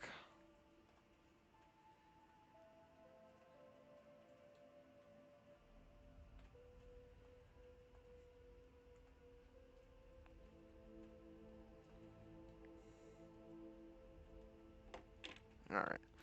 7 points. Let's go with staggering attack, critical burn. Alright.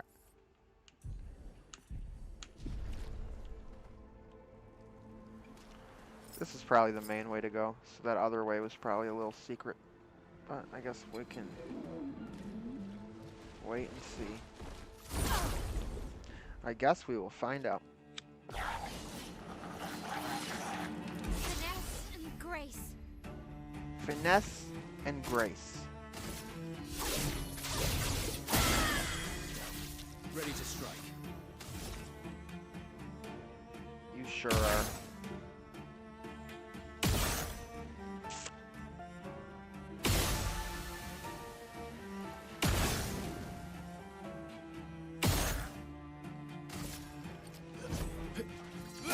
Ow, you're dead.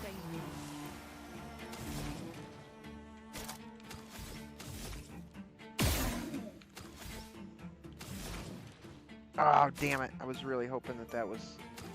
I should have paid more attention. Fudge.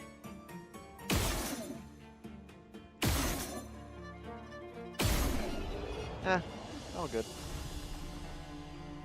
Hype you up for Revenge Against the Protagonist to go all out. Oh, yeah. Oh, fish out.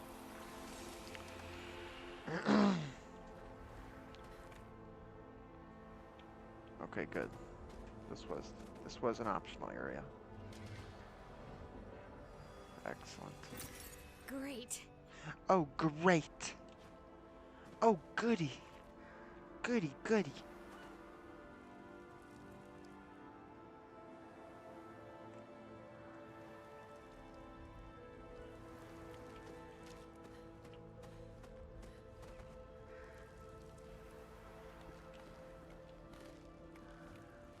What we got going on over here, fellas? Uh-oh.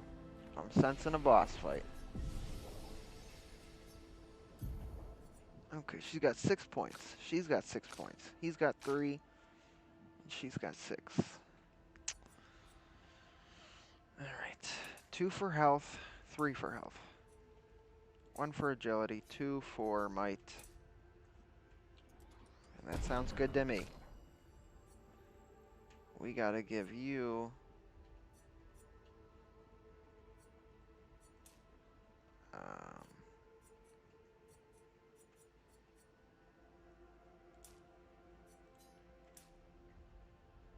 let's do that.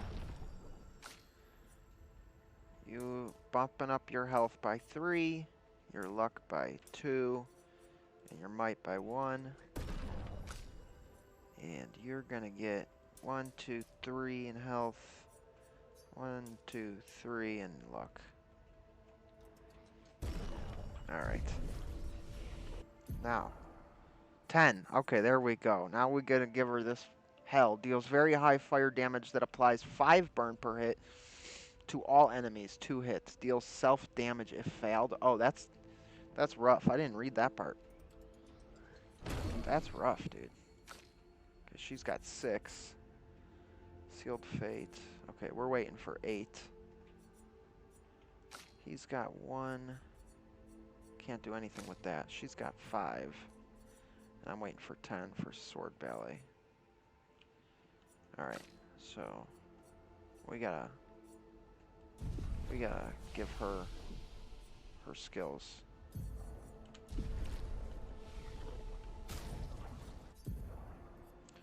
Okay, which one do we want to replace it with? Earth Rising I never use. Hell. Although Ice Lance is also a contender, but nah, we're gonna keep it. All right, is this a boss? Let's find out.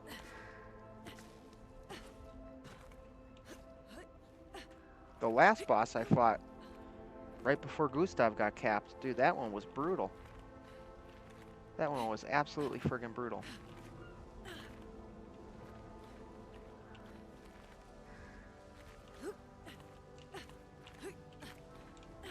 Come on.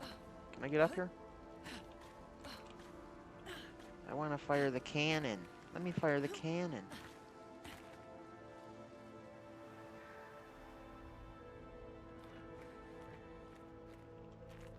Really, dude? There's a flag right over there. Why is there a flag here when there's a flag right over there? Did I miss something over there? Was there a grappling hook or something? There's a flag right there, bro. Why? I don't get it. I feel like I must have missed something if there's a... What is going on?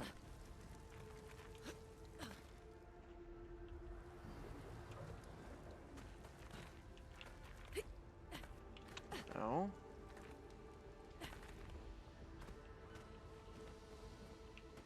Why? Why would they do that? Oh, maybe... Have I not been over here yet?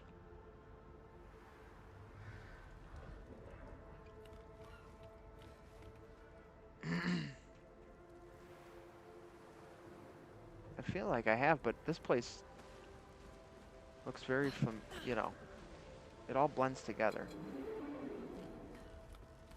There's another flag. Okay. I can't tell if I've been here or not. I definitely didn't fight him yet.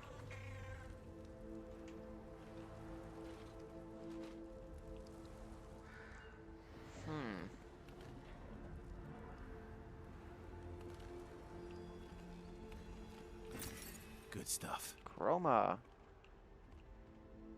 Okay, I was down there.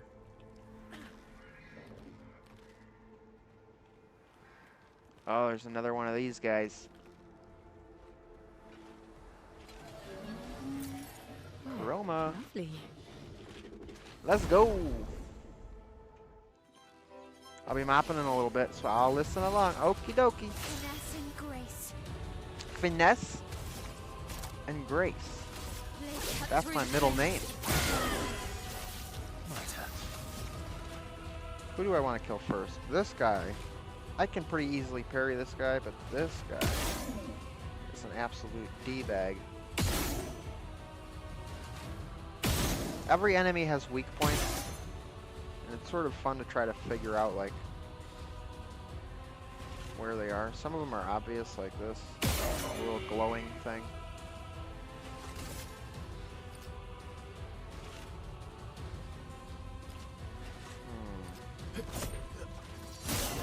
Ow!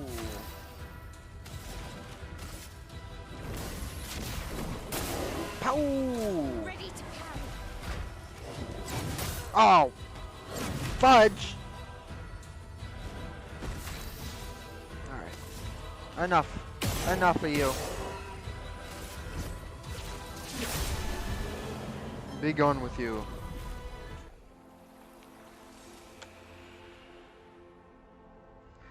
Now we play trying to find a spot that I haven't already been.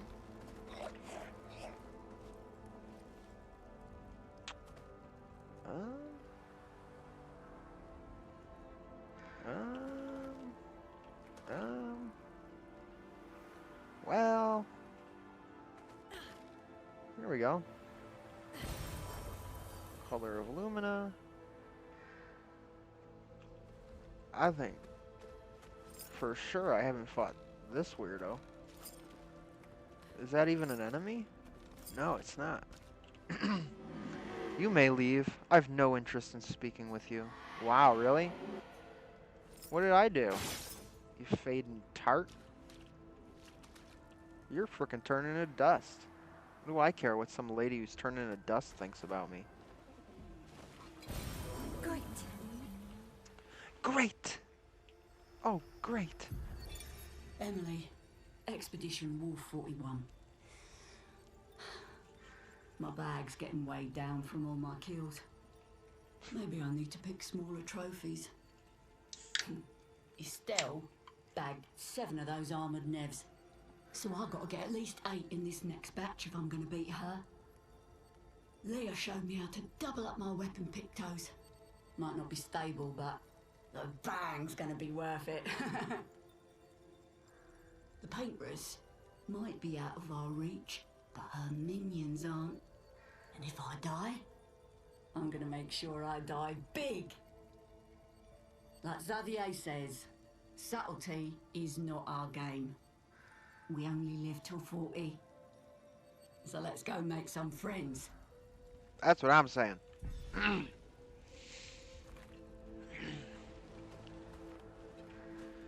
Oh man, I got a cough. I got to mute.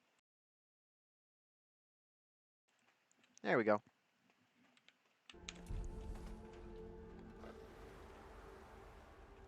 I'm a wee bit lost.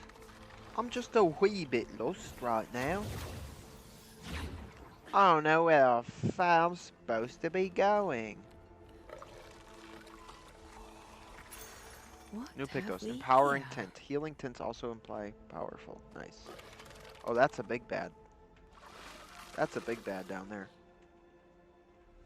But it looks like there's a new weapon right there. Let me get the new weapon. Oh, that's not a new weapon. That was just chroma. That's freaking not cool, dude. Oh.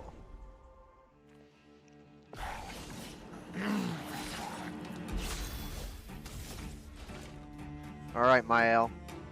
Give him hell.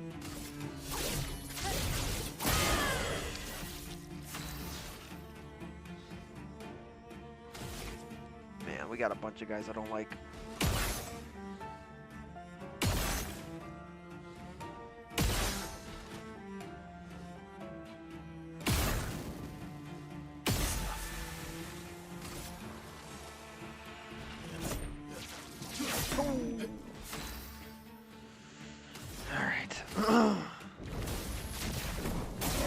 I gotta try that new skill one of these days. Oh, come on. Take cover.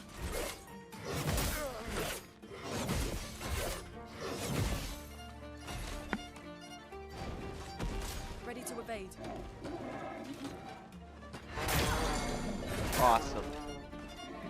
Yeah, just kill her. It's fine. Just kill her. Be like that.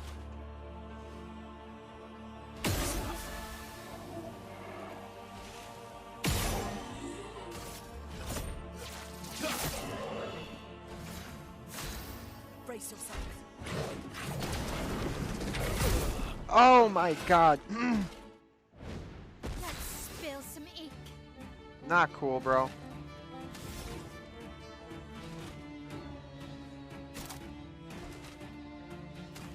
Medium physical.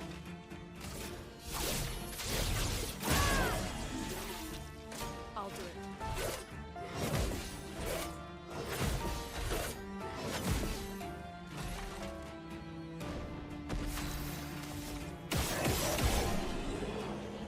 Sometimes you just gotta shoot him in the face.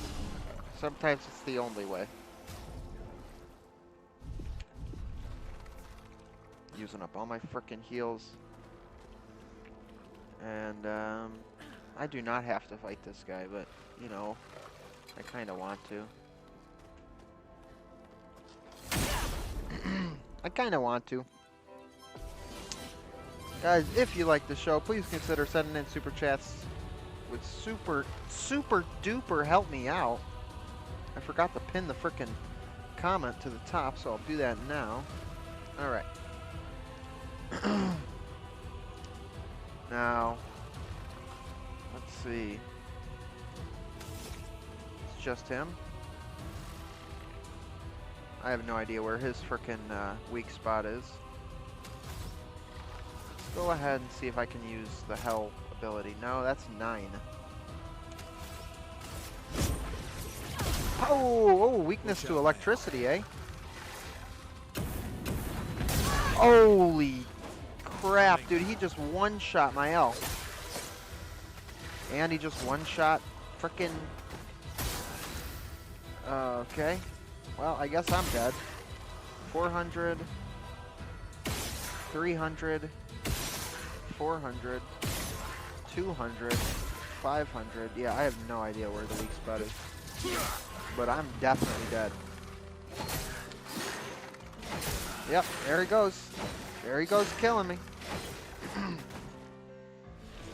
And I'm just going to bring out Sayel because I haven't frickin' used her in forever.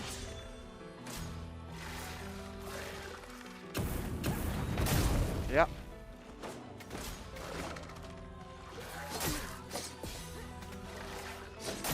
Yep. I'm not fighting this guy. He's a jerk.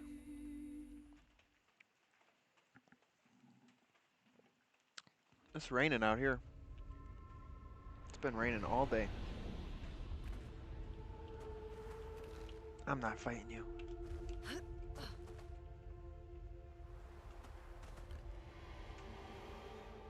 Oh man. I'm trying to be like as thorough as I can be and not leave spots like unexplored, but with all these different winding paths, like that one climbing up the cliff. I know I forgot that. So like, do I go check that out or do I go forward here? Okay, that way is more towards the monolith. So I'm gonna go check the cliff because I feel like that's a better chance of being optional. I don't want to miss the optional spots. And we're all at full health? No, we are not. No. Who leveled up? Which one of y'all leveled up? 1, 2.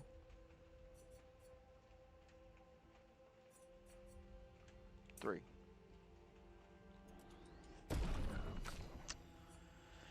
One, 2, 3. Alright. Which one of y'all crazy kids done leveled up while I wasn't looking? Let's see what I missed over here. And then if this turns out to be the frickin' proper way to go, I'm gonna be pissed. Isn't it supposed to be snow up your way this weekend, Jerry? I know y'all are getting a cold spell at least. Please don't say that. Oh god, I hope not. Oh, I really hope there's not supposed to be snow. Dude, I hate the snow so much. I really do. It is freezing cold. Like right now, it's gotten very cold and it's been raining a lot. But I'll take the rain any day over the snow. So I'm like, once winter comes, I just don't check the weather because I'm so mad about it snowing. And then when it happens, I'm like, oh, I hope it'll go away soon.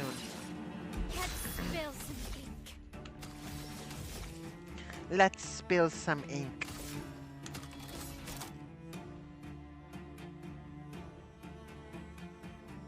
I always forget how to switch to virtuous stance, dude.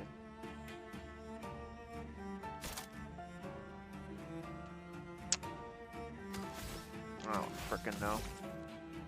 Just gonna shoot him. Her shooting does nothing.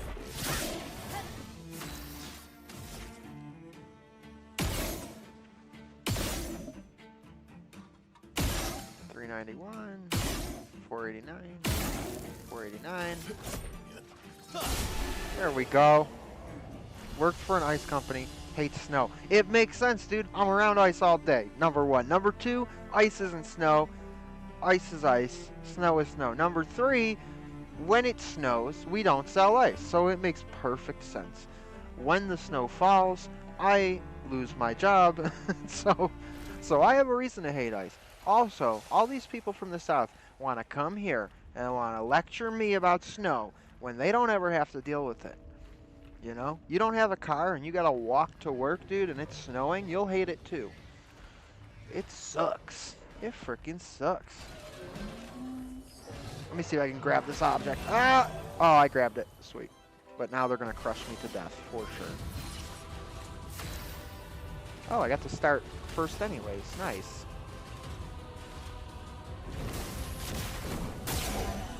Damn, dude, that really messed them up. Dodged ya. Was that supposed to be hard? Oh my good gravy, she's dead. No, she's not dead, she's just stunned. Okay. Skills. You know what, let's go ahead and just shoot you. Shoot you. Shoot you. Oh, I missed. Shoot you. Shoot you. And let's heal her, because she's about to die. Here's a gift. Let us stay with Dodge. Dodge. Oh, I messed up. Bro is not ready for a Garta. Dude, I'm not. I hate the snow so much, dude. A burning, seething hatred that permeates my entire body. It's so bad. It's so bad.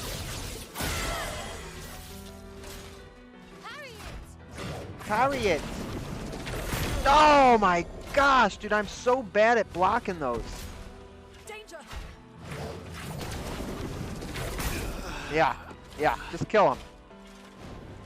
I am not good at frickin' blocking those at all.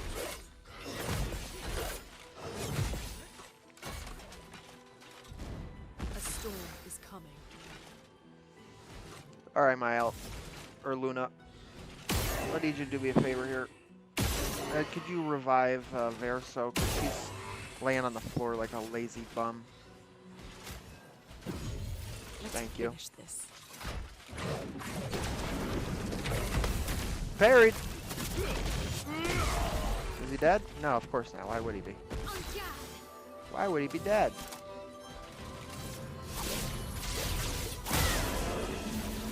Nice! Killed two people all at the same time. That's what I'm talking about.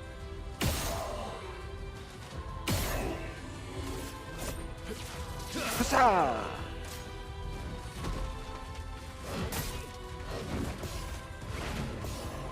Nice. There you go. That's what I'm talking about, Luna. Good job. Kill him, please. Oh, I should have shot first. I'm ready. Clearly you're not ready because you're screwing up the... You missed every single dodge. You say you're ready. How ready can you be? I mean, honestly. 1, 2. Oh, wow. I did not expect to win that. Wow, wow, wow. Okay. Well, we should go back to the flagpole because we just got our face smashed in. Ooh, can I open this? Is this a little shortcut? No, I can't.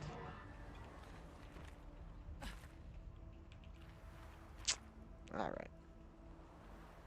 Alright, this time for reals. I'm done playing around.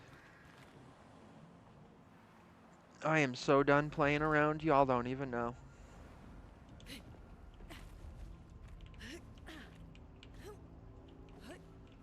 Probably gonna have to fight some of these people over again, but I would much rather just go and rest. Since everybody's close to death. And we gotta level up anyways. She's got 3, 0, 0, and 0. Alright, you need health and you need damage. Like, so bad. Alright.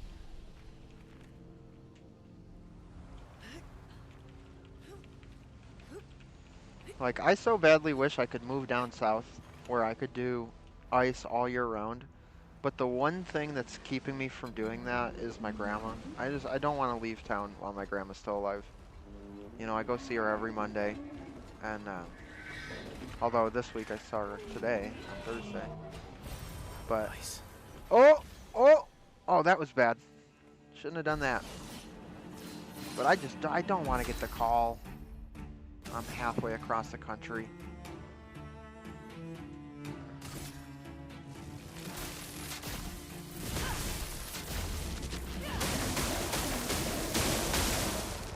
Take cover. Take cover. Ready to strike. I'm so ready to strike.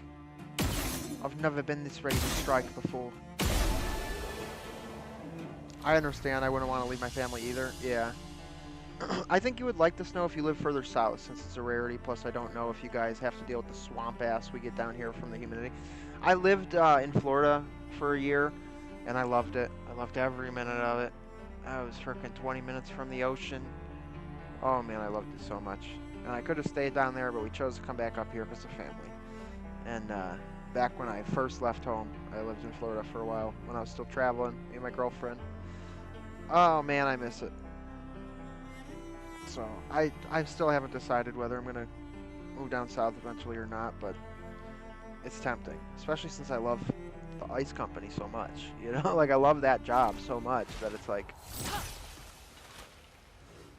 big boy, let me pass, let me pass, let me pass. But yeah, I mean, while my grandma's still alive, I don't wanna move anywhere permanently.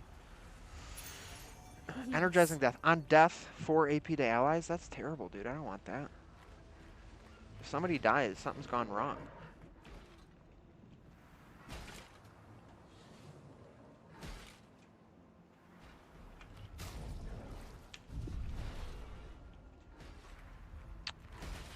Okay, so is this whole spot just optional then?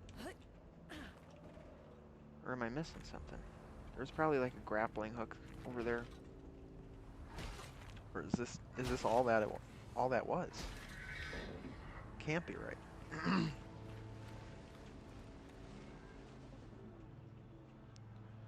What am I missing?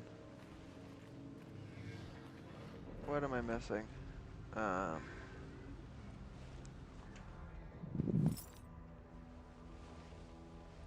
definitely been down there, right? Right, yeah, this is the door I couldn't get through. So there's just nothing over here then?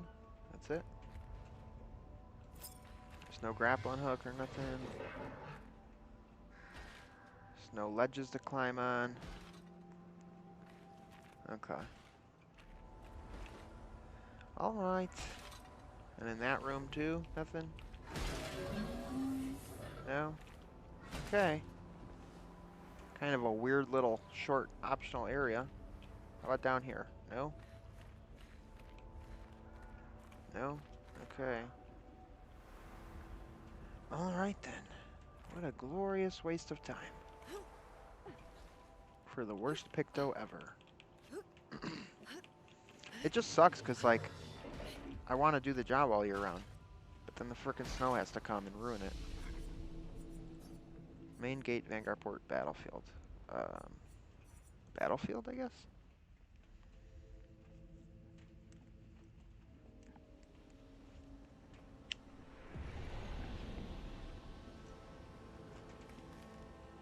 Yes, there we go. So it's like now I gotta do some stupid ass job I don't want to do on Monday because I got nothing no sign of your special better. Oh, I guess we're lucky. All I want to do is do the ice.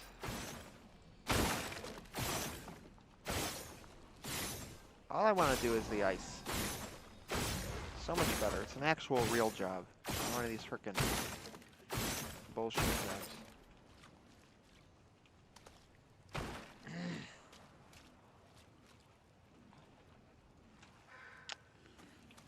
Okay. Did I miss any others? I don't don't think so. Oh, there it is. There's the big ball. Now where's the little balls? I need 2 more little balls. Here's one. Oh. Now where's the last one? Now where's the last one?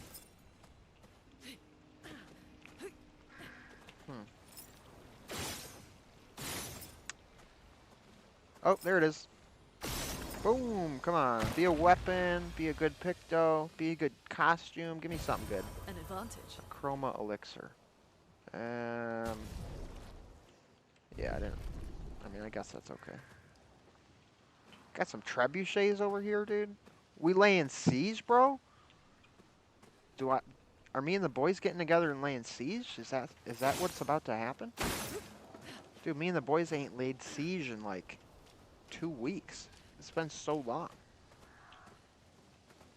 We about to storm the castle gates? Rescue the princess, bro? For reals? Expedition 57, Carla. These siege engines seemed much more powerful in Lumiere. But on this battlefield, next to all these broken bodies, staring at the true size of the monolith, I feel despair. I dare not show my true feelings. Well, if you ever move down towards Kentucky, let me know. I'll see what I can do to help you out. I'm southeast part of the state. Oh, heck yeah, dude. Heck yeah. I loved Kentucky. I went to Kentucky like 5 times when I was still hopping trains. Louisville. Freaking loved Louisville, dude. I went to Louisville 4 times, something like that. And the first time I went, I was bummed because I didn't even think about the Kentucky Derby. And I got there like a month or 2 early. And I'm like, damn it, I should have freaking came here during the Derby. But then a bunch of people were like, nah, it's a good it's better. It's better when it's not Derby time. But yeah, Louisville was awesome, dude. Food was great. People were great. Had a great time. Kentucky's just a great state.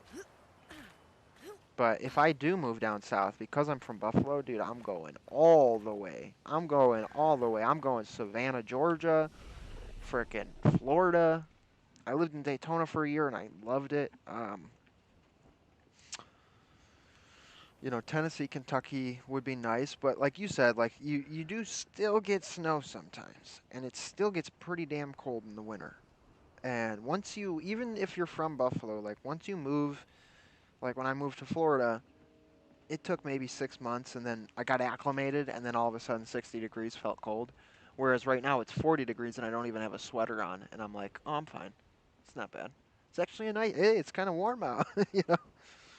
The Derby is just an overhyped event. I know, but I love horse racing, dude. But back then, actually, I wasn't into horse racing, so it really didn't make much of a difference. But like when you're traveling and like there's a spot and that spot is known for something, it's like you want to go. It's like New Orleans. Hey, Mardi Gras. But even that, like I never went to New Orleans for Mardi Gras. When I went to New Orleans, Jazz Fest was going on, and I had always wanted to do Halloween in New Orleans. And I didn't want to go to the overhyped Mardi Gras, but like, you hear Louisville, it's like Derby, dude.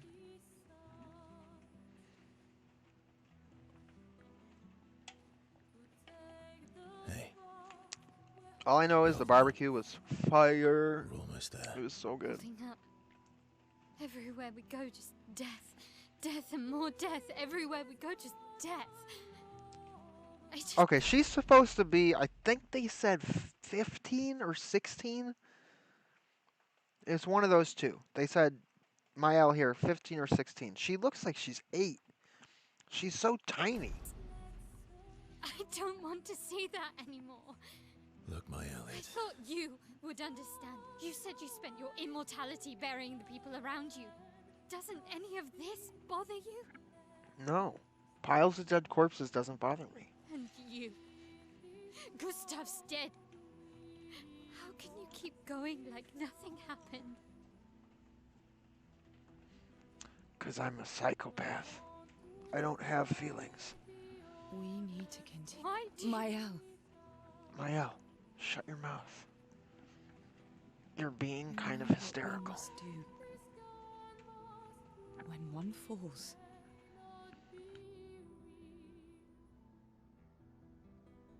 come on.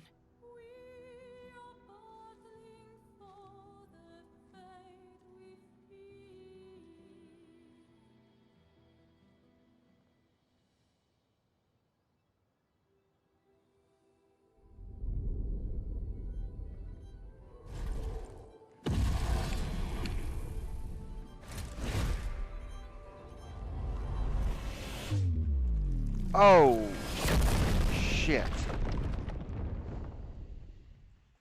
That's not good. Oh, that's not good, dude. What do we do when all fall? When 5 fall, then you frickin' freak out.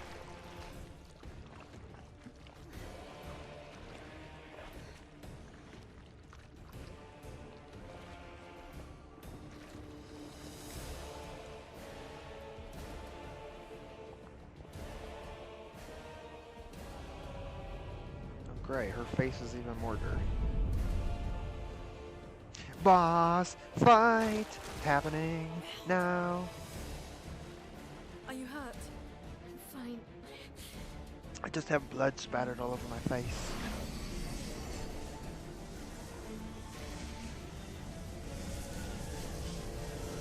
What are we doing? Oh, healing? Okay. Ready? Oh, I'm so ready, dude. Dark Souls boss fight now. Dodge roll. These boss fights are pretty frickin' brutal, dude. I am definitely gonna die, but we're gonna figure it out. It's funny because almost everyone in Kentucky hates Louisville Bowling Green. It is a really cool place to go if you like cars. They have the Corvette Museum and Factory. Yeah. Oh yeah. Oh yeah. I'm thinking electricity is probably his weakness. Let's find out. Lightning.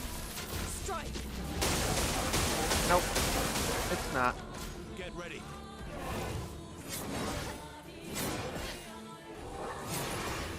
Oh, I bet you wish you didn't miss my body with your sword. Hey, 195. 195. Gotta try the crash. 130. No, that's not it. How about your hand? 244. How about your little hand? 163. Man, where's his weak spot, dude? Oh, maybe it's the pin on his chest. Or maybe it's the little lip right here. Maybe it's the lip under his helmet. Oh! A storm is coming. A storm is coming. And it's me punching your belly button.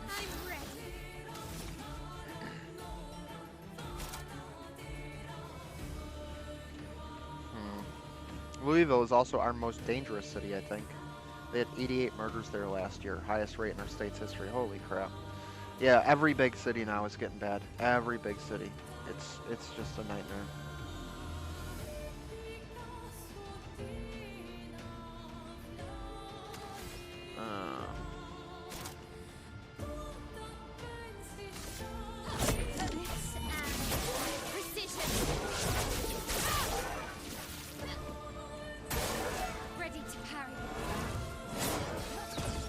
Oh, jump! Oh, shit.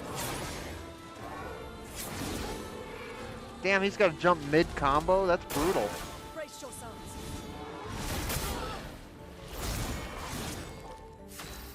That's freaking brutal, dude. Alright, let's aim for that little spot in his face. No, that's not it. That did something, at least.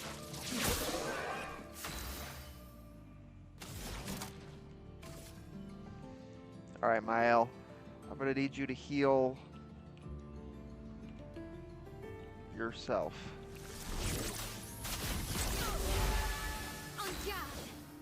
On God! On God, bro. I'll do it.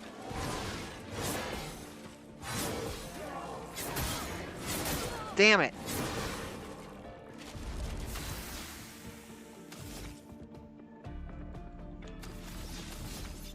Perfection C.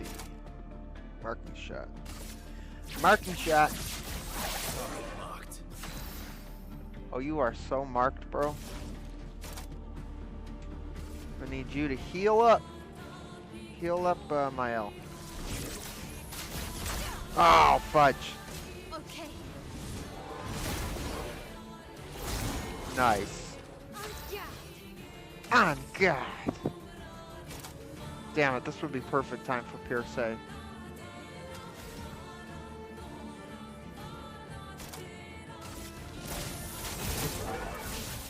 did nothing.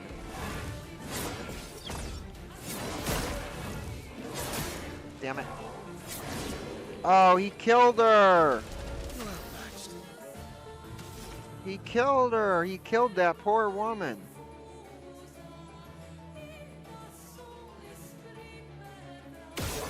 That's not it. That's a good spot. Revive tint. Pick her up.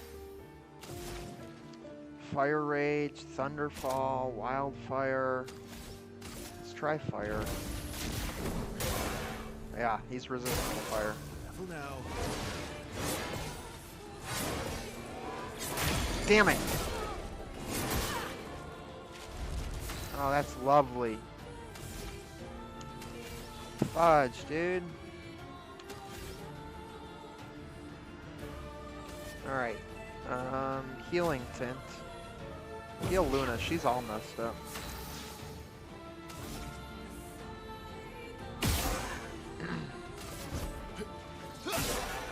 $1,000 damage, that's pretty good. Ready to evade.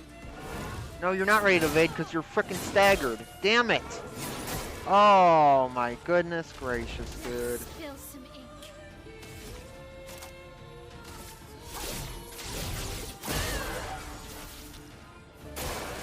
Careful now.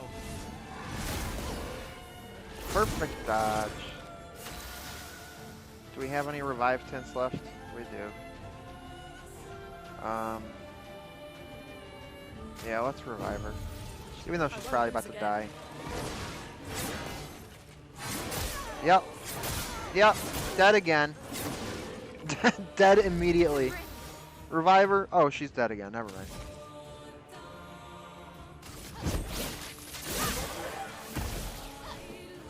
Ready to parry.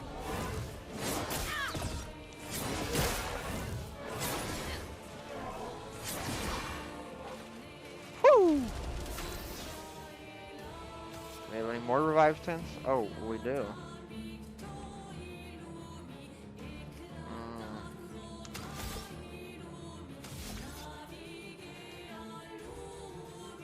Assault 0, or I could do recovery, but I think, yeah, we gotta try Assault 0. Here we go. Damn, that was good. That was really good.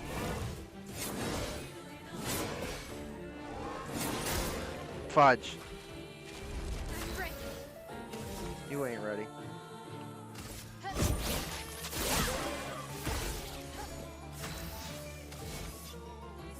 Perfection. Let's go with Assault 0 again. I mean, that was really freaking good.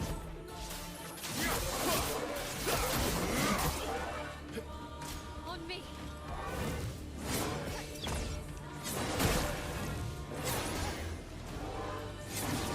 Nice. Good job. Good job, girlfriend.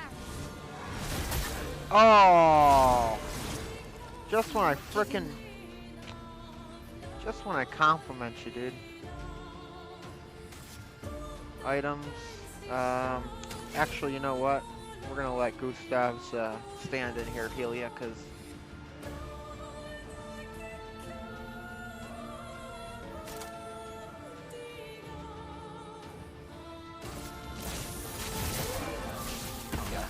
Yes, yes, yes.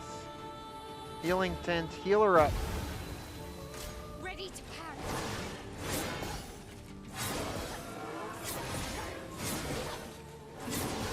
Nice. I've lived through worse. Skills to pay the bills.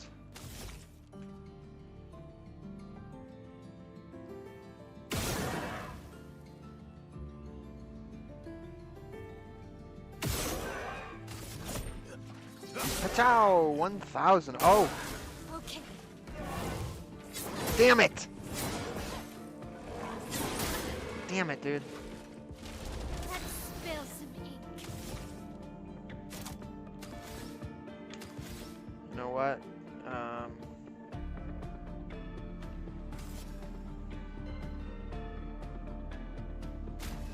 Who needs it more? I think Homeboy needs it more.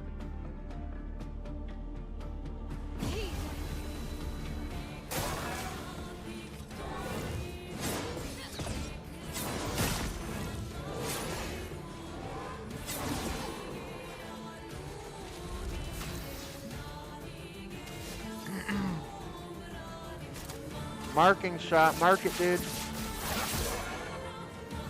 Yes. Oh gosh, does he have a second frickin'... Oh my god, does he have a second phase, dude? Because if so, this is brutal. Yep. This is brutal. Haven't heard that phrase in ages. Yeah. Oh, okay. Somebody thinks he's a Dark Souls boss. Interesting. On me.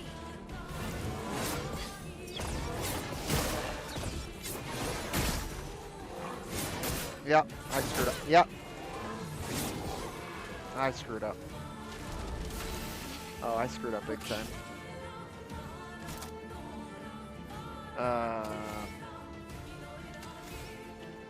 Heal yourself. Heal yourself, girl. Damn it! Damn it!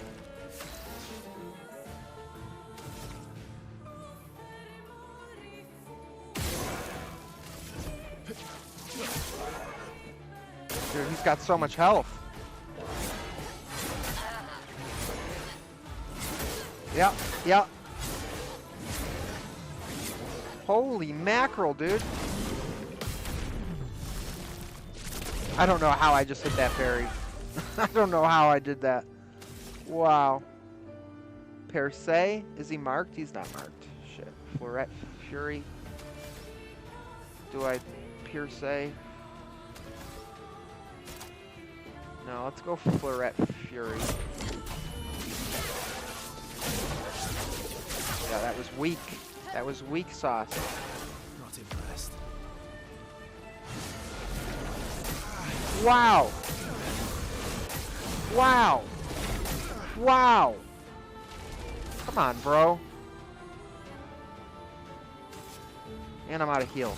Oh, man, this is bad.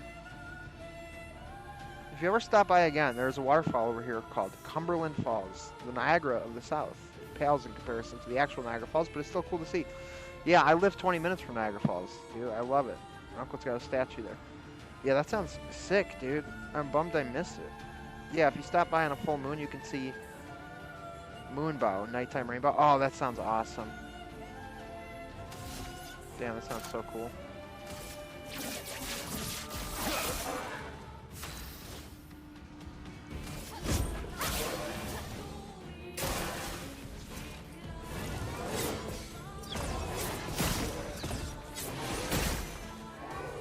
No, I missed it.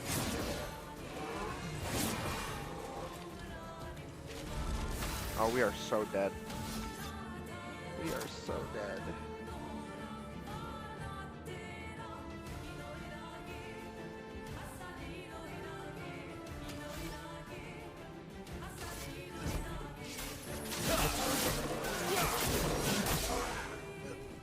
Okay.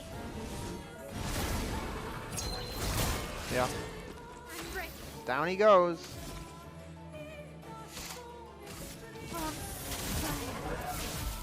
Okay. Oh, just kill me.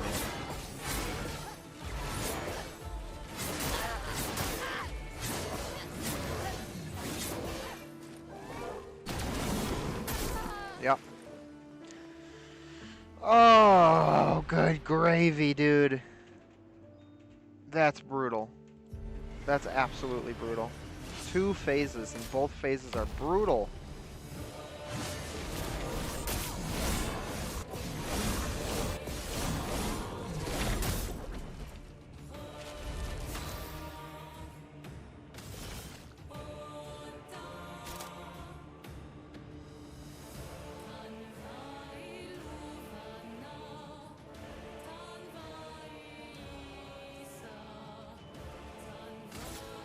Take this.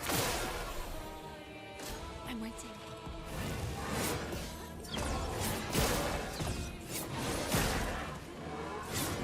Damn it.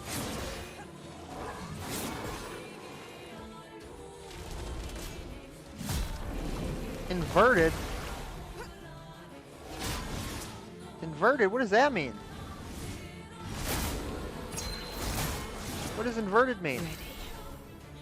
Is a status effect that prevents the character from being healed. If the character is healed while inverted, they take damage instead. Oh, that's lovely.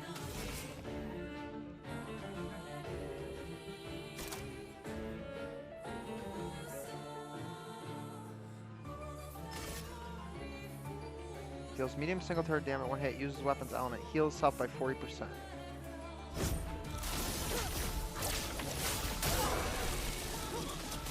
Oh, I forgot that she was inverted. Oh, damn it. I forgot she was inverted. When did you switch to Dark Souls? Yeah, for real, dude. Oh my gosh. Dude. I didn't realize this was Dark Souls. I gotta go grind for levels. Oh, man. So bad. He's got 2 points. What am I waiting on? Overload? No, I don't want that. Radiant Slash, low light damage to all enemies. High single target light damage. Very high single target light damage. Yeah, that's the one I want right there. She's got 6, but we're definitely waiting on this. Deal sword ballet. Critical hits deal double damage.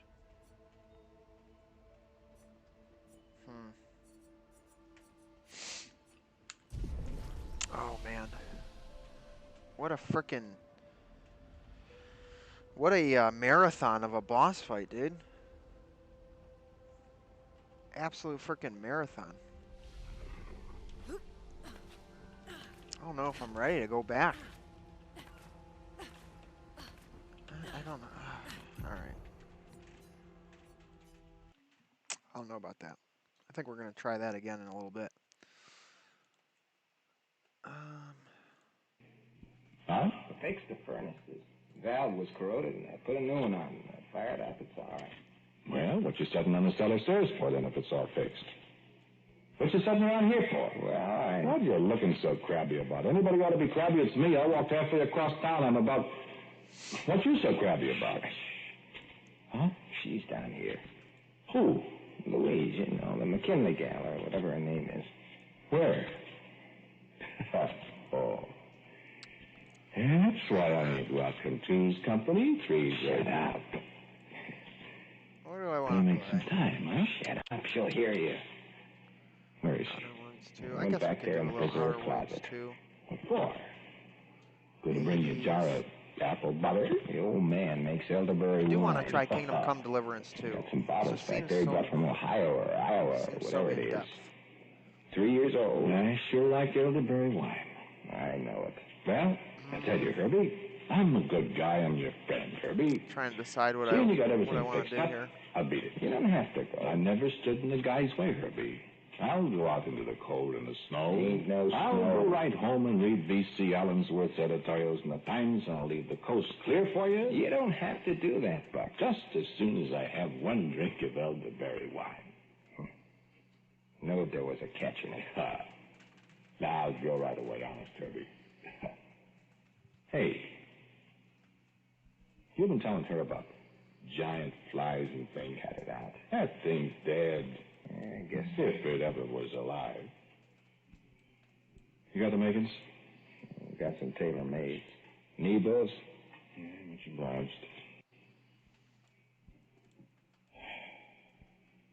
Ain't you smoking? Nah. What's she doing, making that wine? Well, man probably hid it for herself. You give her a good smacking if you find she's smoking. Damn, Probably there's give a you lot a more good to this smacking, chat too, than I huh? realized. Why'd you yell at her? The folks will hear upstairs. Louise! Shut up. Hey, Louise, shut up, Buck. Come on. Yeah, I let's hear go you, help Ghost. the Knicks. Louise, you want some help? Buck, the people will hear you. In here? Hey, Louise. I thought maybe you needed some... Louise? Louise? Buck, what's that? Herbie. What's the matter, Buck? Buck, what's that?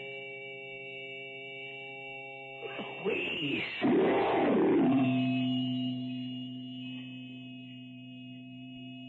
I could recognize her by her clothes. By her clothes, that's all. You never saw a person that let a fly... No, you never did. Herbie and I did. A big, not 8, 9 inches long now, down in the hot, stuffy cellar. 2 feet long. And fat and kind of logy it was, dopey, like after you had a big dinner. And Louise... Herbie, he fainted, and I... Back there by the furnace pipes. I could see them eyes. The Chilean eyes. And that trunk like elephant. It kind of buzzed and wiggled its eyes at me and rubbed its face with its... and paws like a cat washing its face after dinner. And I tried to holler, but all I could hear was this buzzing, that's all. And then it kind of stumbled out from the pipes and it jumped and it come right past my face and it flew kind of sagging, kind of out of the corner of my eye. I seen it. It flew right out into the furnace room and the furnace door was open and the fire...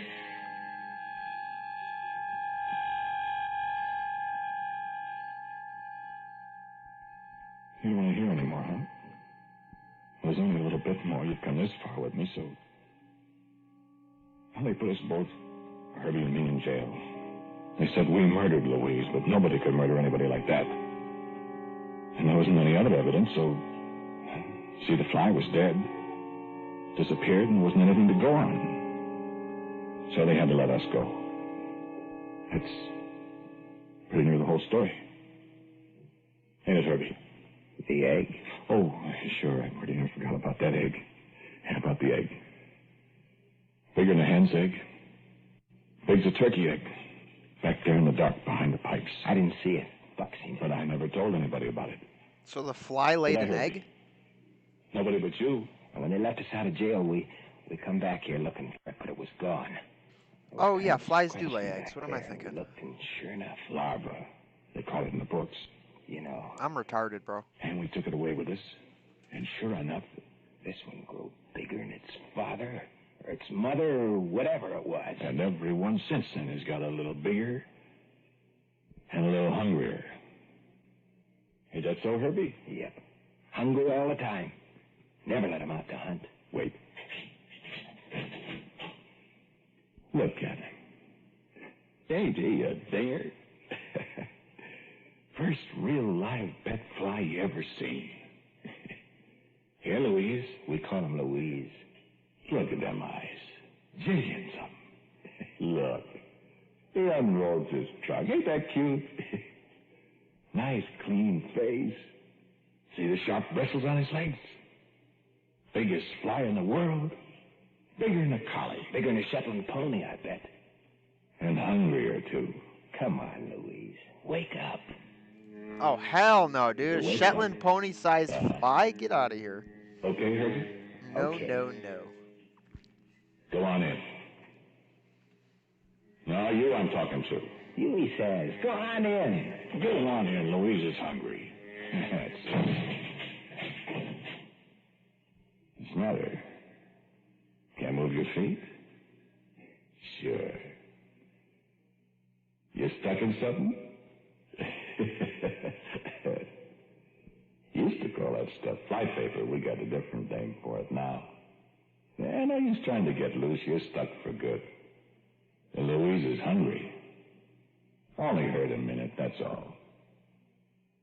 Careful, Louise, honey. Don't get your feet stuck in the man paper.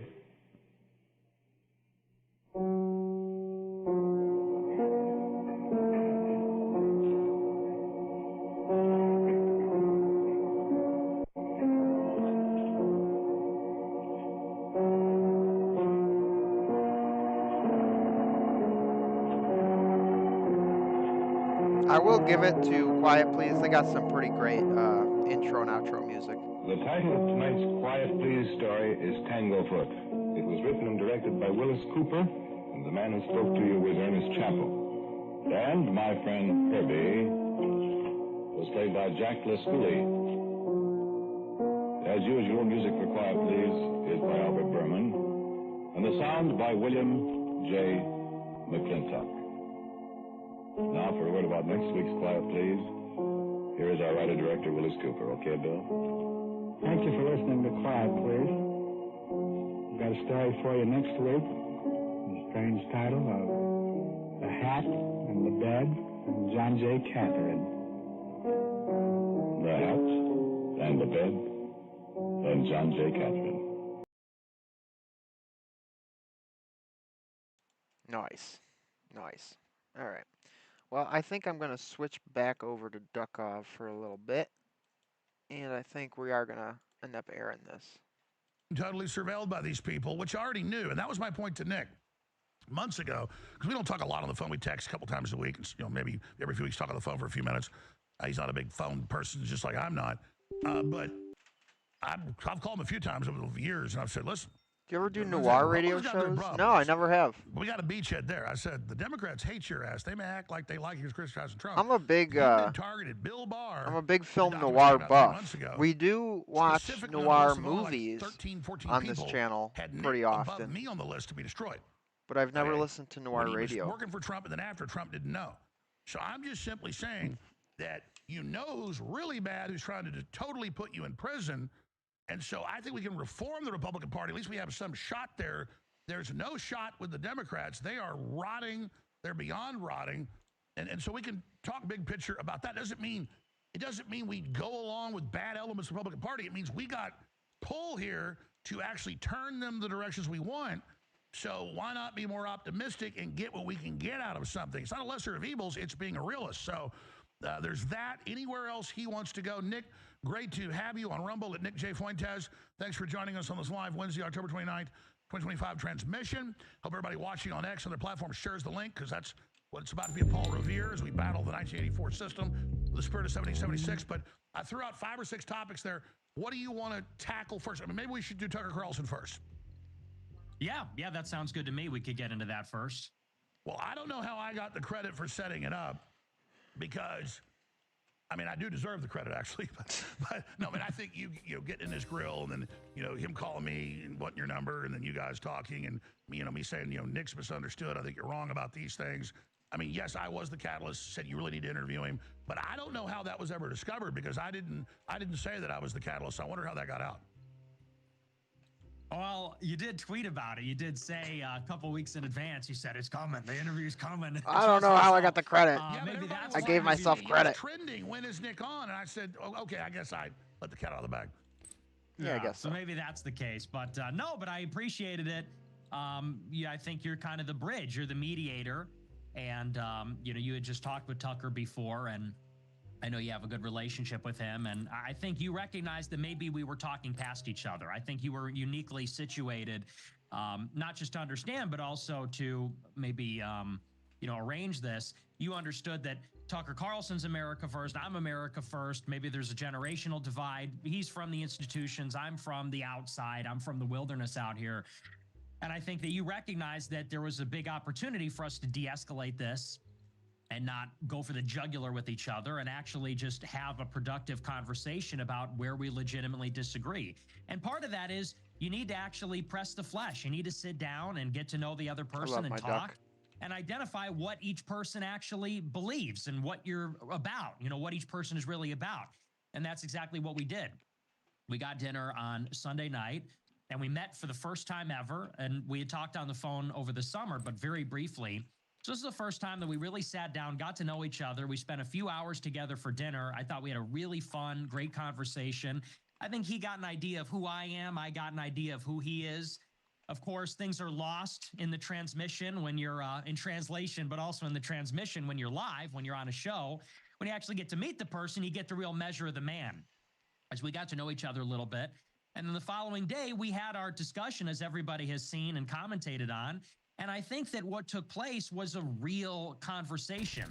It wasn't scripted. It wasn't contrary to what people say, don't think it was a softball, but it also wasn't a hit job. It also wasn't an ambush. I think he asked some challenging questions. there are areas of disagreement, but we talked about it. We talked about it openly and directly, and where we didn't understand, we asked for clarification. And, you know, there were times, I don't want to say it was contentious, but we had some real disagreements. And I think the conversation was productive because we're able to ascertain exactly what the disagreements were, and we were each able to kind of say something about it. So I'm really glad that it happened. I think that it's a huge step forward towards unity because, like you said, the 35,000-foot view, the big picture, especially after Charlie Kirk was killed, and, you know, I say this on my show, people can feel however they want about the actual assassination. Everybody on the left celebrated this. So people could say, well, it was organized crime. Well, it was a foreign government. Well, it was this, that, or the other. Okay, be that as it may. Thousands of left-wing people celebrated that a young guy got shot in the face for talking about his views. And he was extremely moderate. And so I think that is really the context where you look across the way at somebody like a Tucker, from my perspective, or vice versa, or someone like a Matt Walsh, or maybe even for many people, someone like yourself, and they say, I think we actually have a lot more in common between ourselves than we do with the left, the neocons. We really need to unite and stick together. And sometimes it's going to be awkward and sometimes it's going to be uncomfortable. And, you know, there's egos and there's differences of opinion, and that happens. I mean, that happens when there's men involved. But I think we're starting to see the contours of a new movement taking shape, which is the legitimate America First movement.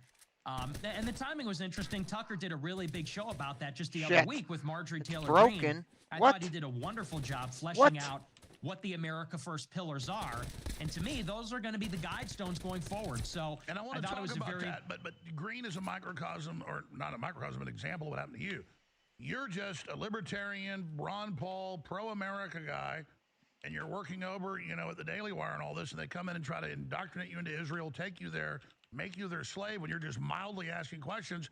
And you then on a journey become radicalized, as you would call it. Same thing with Greene. They start bullying her over the last few years and saying you can't ask questions. And then now she's come over to you because of this behavior. And then you got to ask, why does Netanyahu do that? Why does he create so many Nick Fuenteses?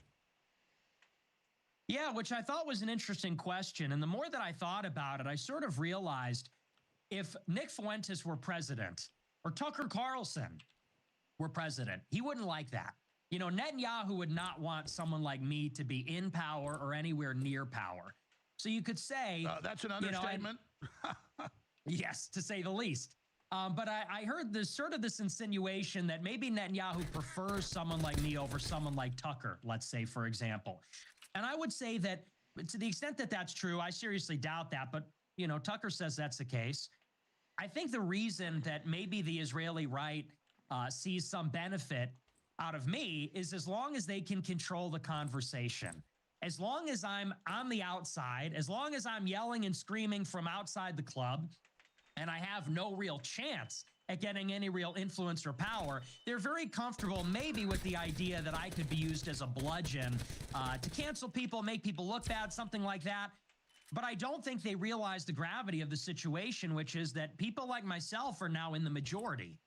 And the conservative movement, as Donald Trump said recently, it's now a liability to be pro-Israel. And that's largely because I was one of the moral entrepreneurs, in the words of Overton, that was first to the party in saying that we have an Israel problem. There's a I wish Nick was Orthodox and would focus more on his spirituality. I think it would help him a lot in his struggles. Oh, for sure. I mean, it would help everybody.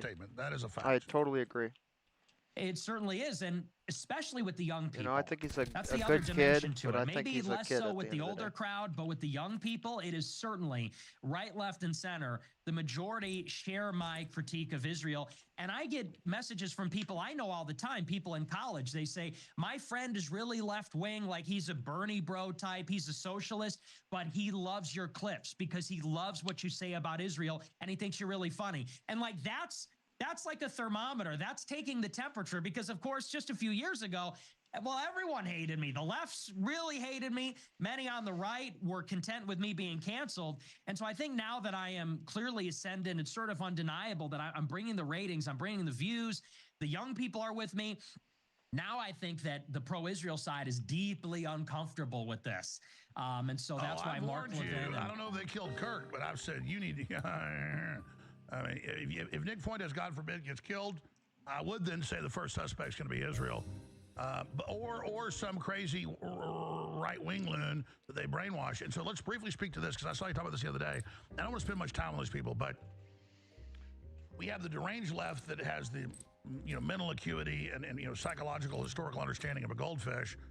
But you do have kind of a mindless, as the general public wakes up en masse, there'll be a certain trashy, criminal, mindless undercurrent that wakes up, and then all they know how to do is act like complete fools, say the most mindless things that actually discredit what you and others are doing, trying to move the Overton window, and then all they do is then attack and lie and say, oh, how dare you go on Tucker Carlson?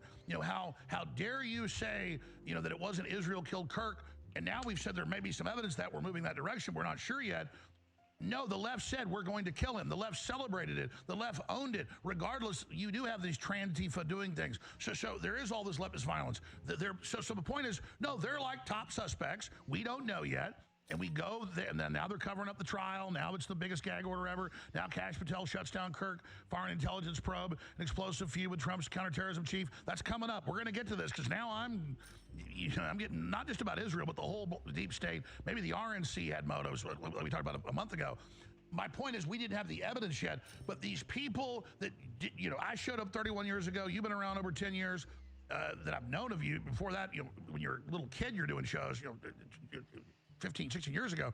So the point is we have pedigrees. We're known. Our names are our names. You're really Nick J. Fuentes. I'm really Alexander Emmerich Jones.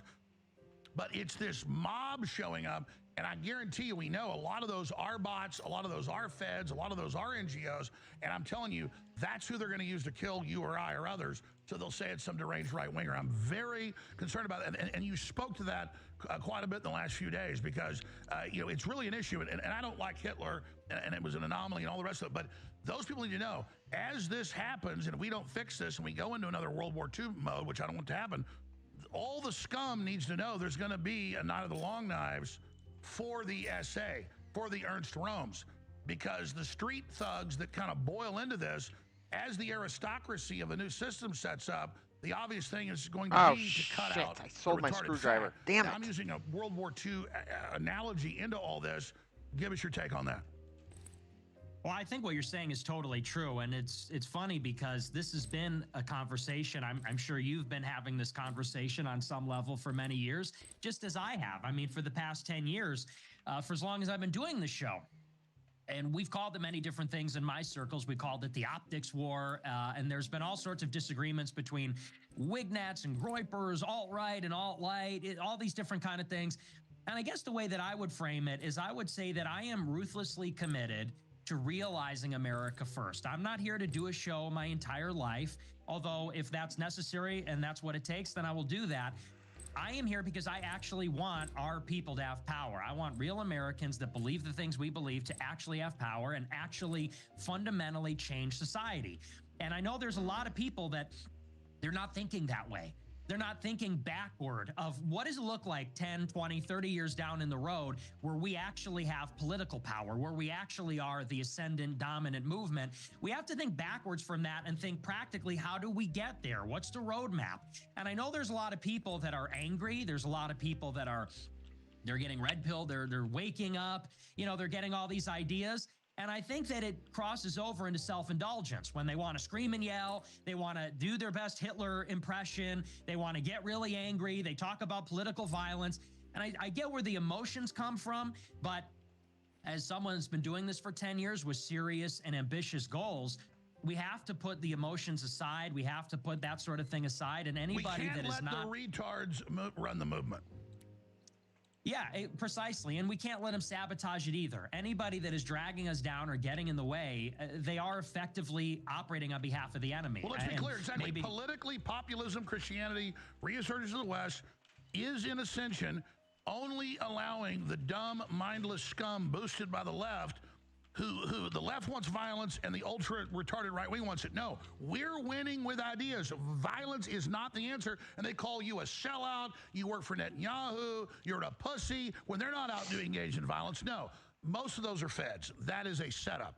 And that's why they're saying you're an agent of Netanyahu, is because on the course we're on, we save the West. And These people, for low IQ or others who are bad actors, they don't want that to happen. They don't want us to actually take back civilization. They don't believe in victory. They're victims. They're failures. They don't have the understanding of the second, third, fourth, fifth magnitude order repercussions. They don't have destiny. And so we just have to be, be sad for them, but realize we can't let a pack of scum hijack our movement. I totally agree. I think we need to make it very clear that what we want to do is win. It's victory at any cost. That's what we're about, is total victory. And we want victory for America first. So I have no problem. My goal is not to appease or pander to a crowd of mindless type people like you're talking about.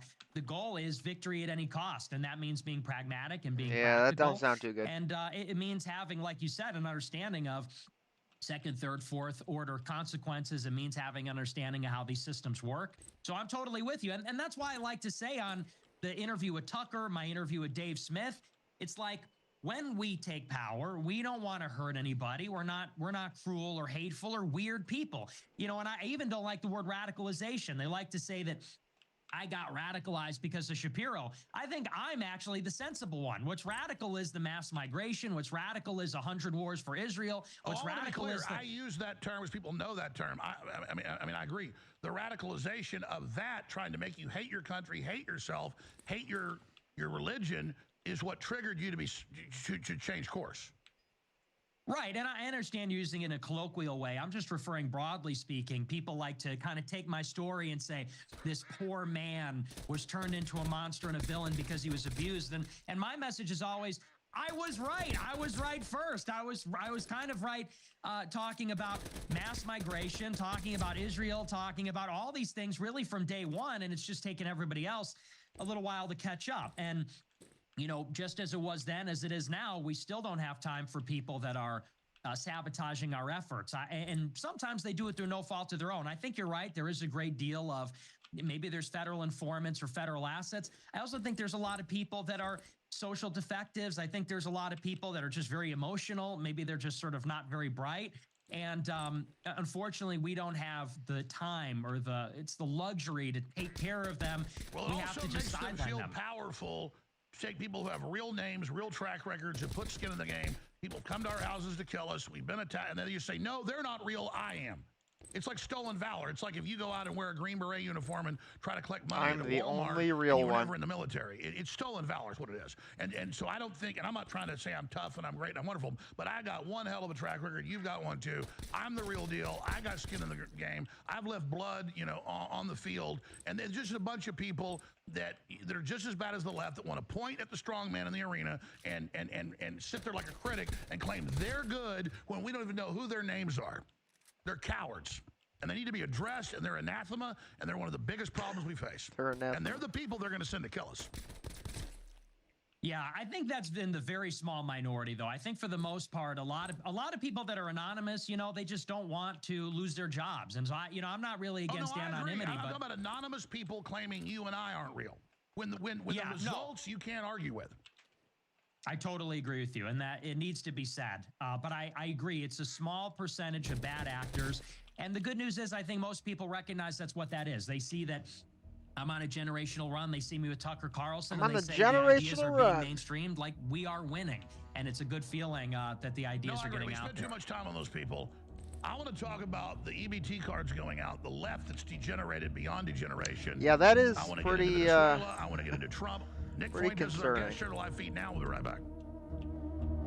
EBT card thing, dude. That's not going to be good. So I'll tell you a story that just happened Monday. So I knew that Nick Fuentes, our Carlson interview, was coming up when I was there weeks ago. Tucker's like, yeah, it's set coming up, at the end of the month. And then I worked late that night, and so I was really hungry, so I pull into Serrano's Mexican food restaurant in South Austin. I go in, put in earbuds, sit there for like an hour. I'm watching the first hour of the interview. And then I take the earbuds out, pay, I'm leaving, and I get in my car, roll down the window, I'm sitting there, and I hear Nick Tucker Carlson, and I pull my phone out, and I'm like, what's going on here? And a guy in a Ford truck next to me has his windows down with his girlfriend or wife, and they're listening to it in the car. That's when you know you're in the zeitgeist, okay? And that happened, Scott's honor. I almost pulled my phone out just to show, but it doesn't matter, I'll tell the story. But I just remembered that. So that is illustrative of the Great Awakening. And the fact that the Overton window has been moved so far, it's basically broken. And you know my critique, because Communist China is making its move. It's huge. There's other globalist interests. Israel's a big part of it. It's been the taboo. It's great that people aren't scared of the taboo. I overall see that as healthy. But what happens now that people are so anti-establishment that they don't believe anything they're told? But also a lot of the public, we were just kind of finishing up with that, have woken up, but they still don't have any depth or context to understand it. Because like you said, you were a little kid like I was. It is a bunch of retards running around, being attracted to it. What happens to people that are just now waking up in this? And how does that paradox work where if we had a giant base of people that had depth, we could really fix things quickly? But it's also very explosive to have a huge awakening and then a bunch of people not distributed around the world that don't have any political understanding or even how to gauge it. Well, it's a really interesting question, and it's something actually that me and Tucker talked a little bit about. And I think that you're seeing the pendulum swinging maybe back in the other direction, because what everybody recognizes is that 10 years ago, there was a dissent, a consensus maybe that started to emerge, which is that the institutions had no credibility. The institutions, the media, academia, the government, they were all lying to us. And they were. I mean, there was a consensus that we couldn't trust them and that they had forfeited their credibility and legitimacy because they were lying. They were telling us things that we knew were not true, things that were not common sense. And when you push back on them, rather than correct the record, they just censored. They censored, or they called you a racist or a vax denier, you know, all those different things. Or put you on a no-fly list or indicted you. Right. They did all these kinds of things, and I think that only hastened the end of their legitimacy and credibility, because it showed that there was no ability for them to correct themselves. And so, of course, then the pendulum swung in the other direction. And this is why your show is huge. It's why Joe Rogan is #1. It's why Tucker's huge. It's why all the people in this sphere, in this community, comedians, podcasters, conspiracy theorists, extremists, all these people How bad are is the now gaining EBT so reliance much in currency, Buffalo? especially now that there's Oh, free dude, it's speech. crazy. I mean, it's the same Elon as everywhere, acquired Twitter, you know? opened There's it so up, many and now people people are struggling right flocking now. to It's these so many people on alternative sources of welfare. We information got a lot of and inner opinion. city stuff. But I would say, and I said this to Tucker also I mean, at our dinner, it's going to be crazy all over the seems that we're country reaching maybe the high water mark of these people don't get that part of the pendulum swinging. their It food seems like we're stamps up reaching in a the phase projects. of exuberance. Everybody's nervous and maybe about a it, level dude. of adoption where now it's going to start to swing in the other direction, because what you see, and you've alluded to this, is that over people here we don't seem have to many be colored folks, so falling white for people a lot of red become that group herrings over and here. getting wrapped up in weird it's conspiracy sad stuff. state of I would affairs. say maybe the first iteration of that is like the QAnon thing. Oh, yeah. Like this comes out in 2018, Oh, and you I read think my it mind. I catches was about on. to say Q is a prime example.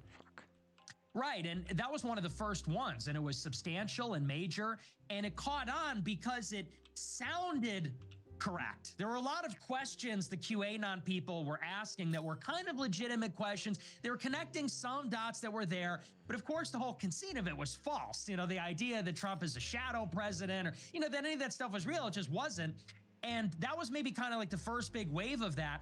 And I could even see with some of the criticism of Israel, it starts getting into theories like the Khazar Mafia, and it starts getting into the Frankists, and like all these weird directions. And the U.S. Capitol is actually 8,000 years old, and yeah, just total cuckoo town.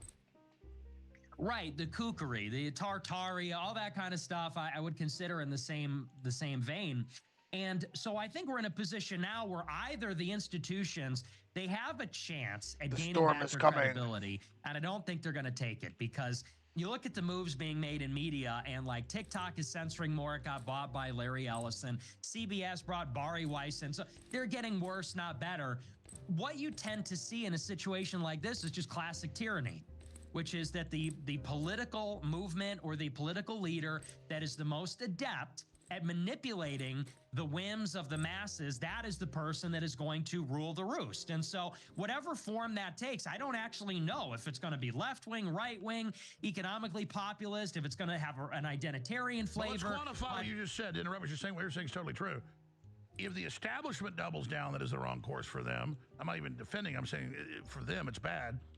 But then you awaken a bunch of people, but they don't get informed about how things really work. Then it creates a black hole of insanity. And so that's why most revolutions go bad. Yeah, we're having our revolution. Yeah, we're awake to the bad power structure, but then you've got to have a new paradigm. You've got to have a new plan. And I think that's our job now, to present that. I totally agree, because there's so much anger right now, but it's like you said earlier, it's sort of just like a mindless anger. And there's Drugs something destroyed my state. what they're getting at is right. Like there is a mass awakening, there is a lot of truth going out there. Somebody's going to do something about it. You can feel there's like a deep sense of chaos. It's going to end up being a there's fascist like country. It really is like an I am legion kind of effect. When the mob gets stirred up like that, and let's be honest, there is a lot of anger. There's a lot of hatred. Thomas There's a lot Jefferson of said the #1 threat of tyranny is the mob. It's true, and that's really what it is. It's stirring up an angry mob. And what I don't like about that is it seems that then the person who is going to appeal to the mob the most effectively, that's the one that's going to drive it. And in order to manipulate the mob, you need to be a sociopath. You don't actually have to have real beliefs. To manipulate the mob, you just have to pull these levers and push the buttons in a calibrated way, Exactly. kind of manipulating. You don't have to actually fix things. You just got to manipulate the mob. Right. And that, I guess I'm becoming more worried about that in a way that I wasn't a couple of years ago, because the way things were a couple of years ago, censorship was so total and complete, and the gatekeepers were so powerful. It's like, you look, were the we need revolutionary then challenging the enemy. Now the enemy's falling. Now which is part of the process if you're actually smart. Now that we are coming into power intellectually, now we have to be the intellectuals. Now we have to be the aristocrats that actually try to save civilization. Right. We need to catch the falling knife, because we kind of blew the doors open. We're in the palace. It's like the end of Dune 2. Like we're there. We're in the throne room. It's very clear. But we need to be careful, like you said. And Tucker even talked about this on his show, too. It's funny how we're all kind of in sync on this. He said it's important that like an Animal Farm, that the pigs that win the revolution don't become like the human beings that came before, that you don't just get another iteration of that. And so how do you kind of have a truly new birth, like baptize a new country with kind of like a new movement? And I think I said this on Dave Smith, the responsible and mature people, I consider you to be one of them, myself, Dave, Tucker, all these people, the responsible and mature people need to wisely guide the crowds, build something institutional, and kind of guide the country through the transition. The fight isn't over yet. We're still very much in the fight, but we have to kind of think about that day after. That's kind of the exactly. buzzword It's one with thing Gaza. to overthrow something. It's another thing to then build the new future. Right, and you need to do them simultaneously. It's weird because a lot of people have this idea like, well, let's worry about beating the enemy, then we'll figure everything out later. It's like, no, you have to be thinking about that you day always after. can't just oppose a tyranny. You have to have an opposing worldview and idea for others to adopt. Yes, a positive vision, and that's really about what I've been working on, is trying to figure out. Then, and then I want to get into geopolitics and the shutdown, because the Democrats are betting everything on this. They're going to keep it shut down, folks. Their average constituent doesn't know you need 60 votes for a spending bill. Let's just start. We'll finish your point about what your vision would be, and then let's address the EBT, SNAP stuff being cut off Saturday. Yeah, so in terms of my positive vision, I like to talk to the younger people to watch my show and say, what actually do you know how to do? Like, if we want to transform and become the American elite, we have to actually enter into the institutions and gain the institutional know-how. I know a lot of people watch my show. They could tell me the history of the Middle East and how Israel got us into every war and this and that and the other. It's like, but do you know about how government works? Do you know about how society works? Do you know the first thing about critical minerals, about the geopolitical landscape? Because if we want to create this cadre, this political cadre that is going to run the next regime or be the new elite, you're going to need to know a little bit more than that. And so I'm trying to get people into this idea that it's not just about taking away and subtracting and being anti and against, but it's about saying, what are we for? And what I'm for is we want America to produce things again. We want a tariff schedule. We want subsidies. We want to decouple from China. We want to make stuff in America.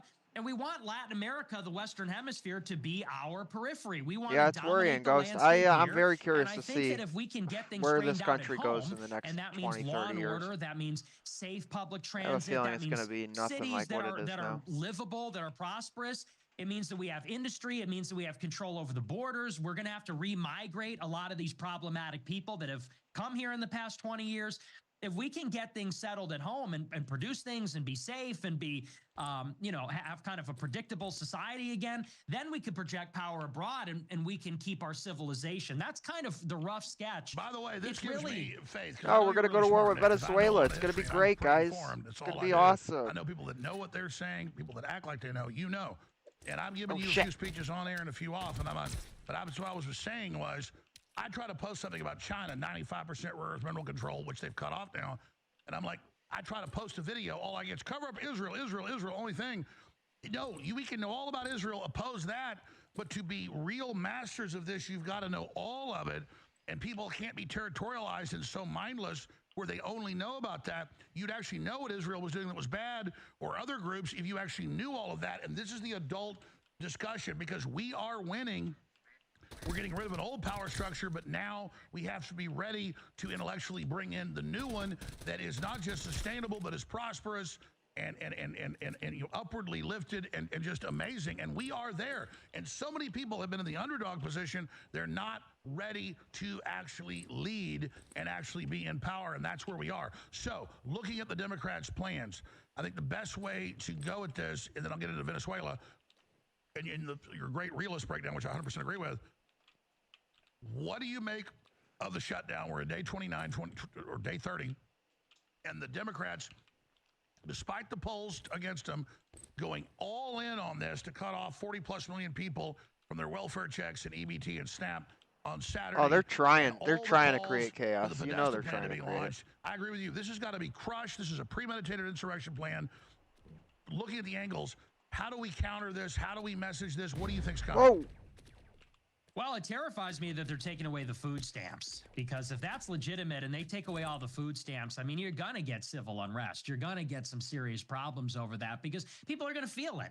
And, in some ways, these types of problems are going to present over and over again because the government is insolvent. So this is a debate over whether we're going to raise the deficit $2 trillion, $1 trillion. We're getting squeezed. Interest on the debt itself, inflation, imminent recession. The government is getting squeezed. And what do you think is going to happen like in the future when there's just no money? And what's going to happen to all the benefits? What's going to happen to Medicare, Medicaid, Social Security? But I think that in the short term, I think that the Republicans need to get control of the messaging. They need to get out ahead of this thing. It's honestly such a sad state of affairs that they have allowed themselves to be blamed for this, because the Democrats have made it very clear that they are pandering to their audience. They allowed the spending bill to pass earlier in the year, and their base was really unhappy with that because they said the Democrats didn't even put up a fight. And this is Ezra Klein in the New York Times basically said this. He said, we expect the Democrats to shut down the government really just on account of the Trump administration is doing things we don't like. So we're just not going to give them the votes. We're going to shut down the government just to pander to these radical insurrectionists across the country. The right wing wants to ally with Islam and the left that wants to crash the country. And so literally Schumer is pandering to Bernie Sanders, AOC, and Mondami. I mean, this is insane. It is. And what exactly is the end game here? I mean, what is it actually that they want? I don't even know that they have clearly articulable goals out of the shutdown other than they just want to stop the government from functioning.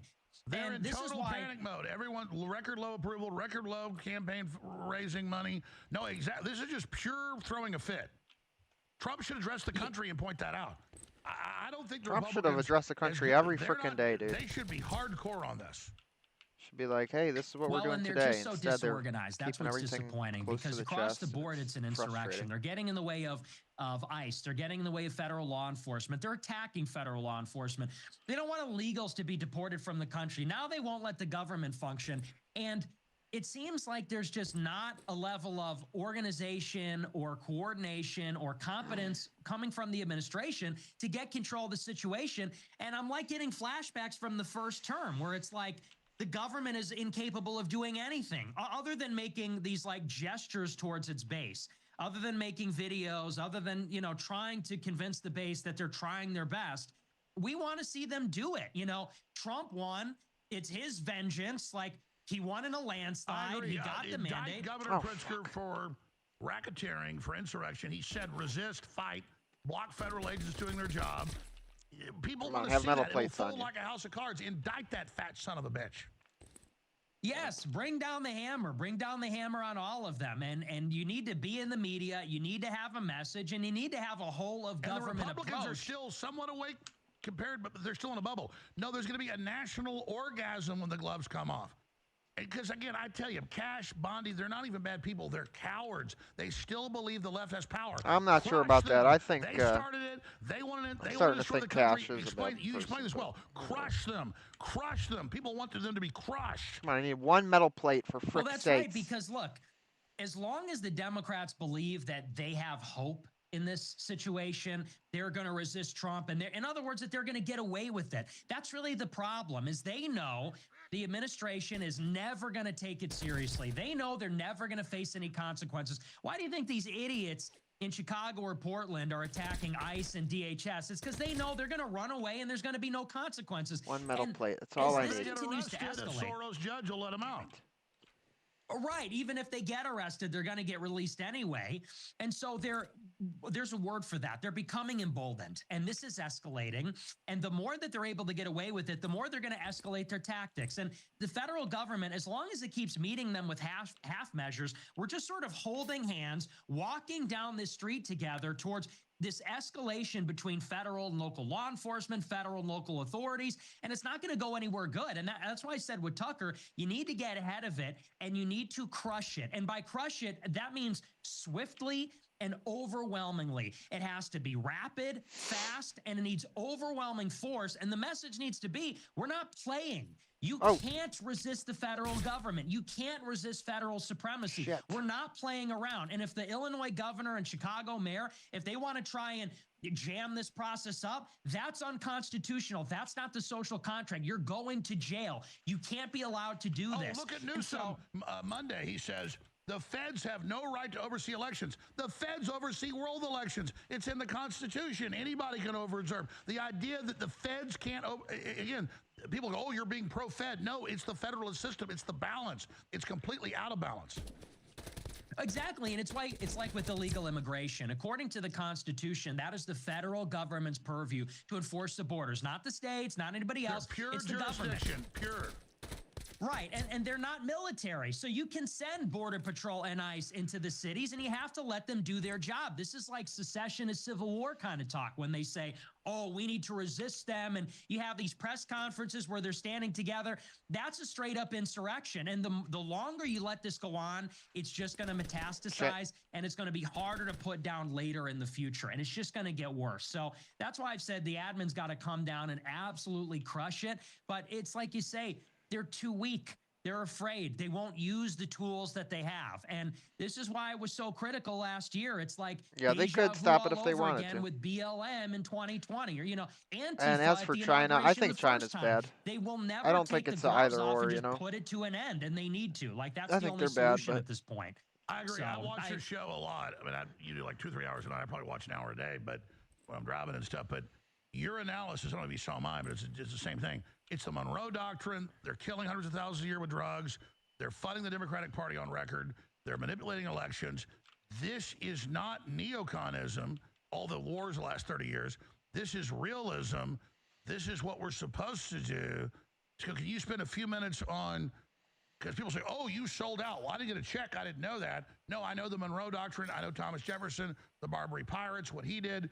This is actually what you do. A country like Russia got encircled, got invaded, it fought back.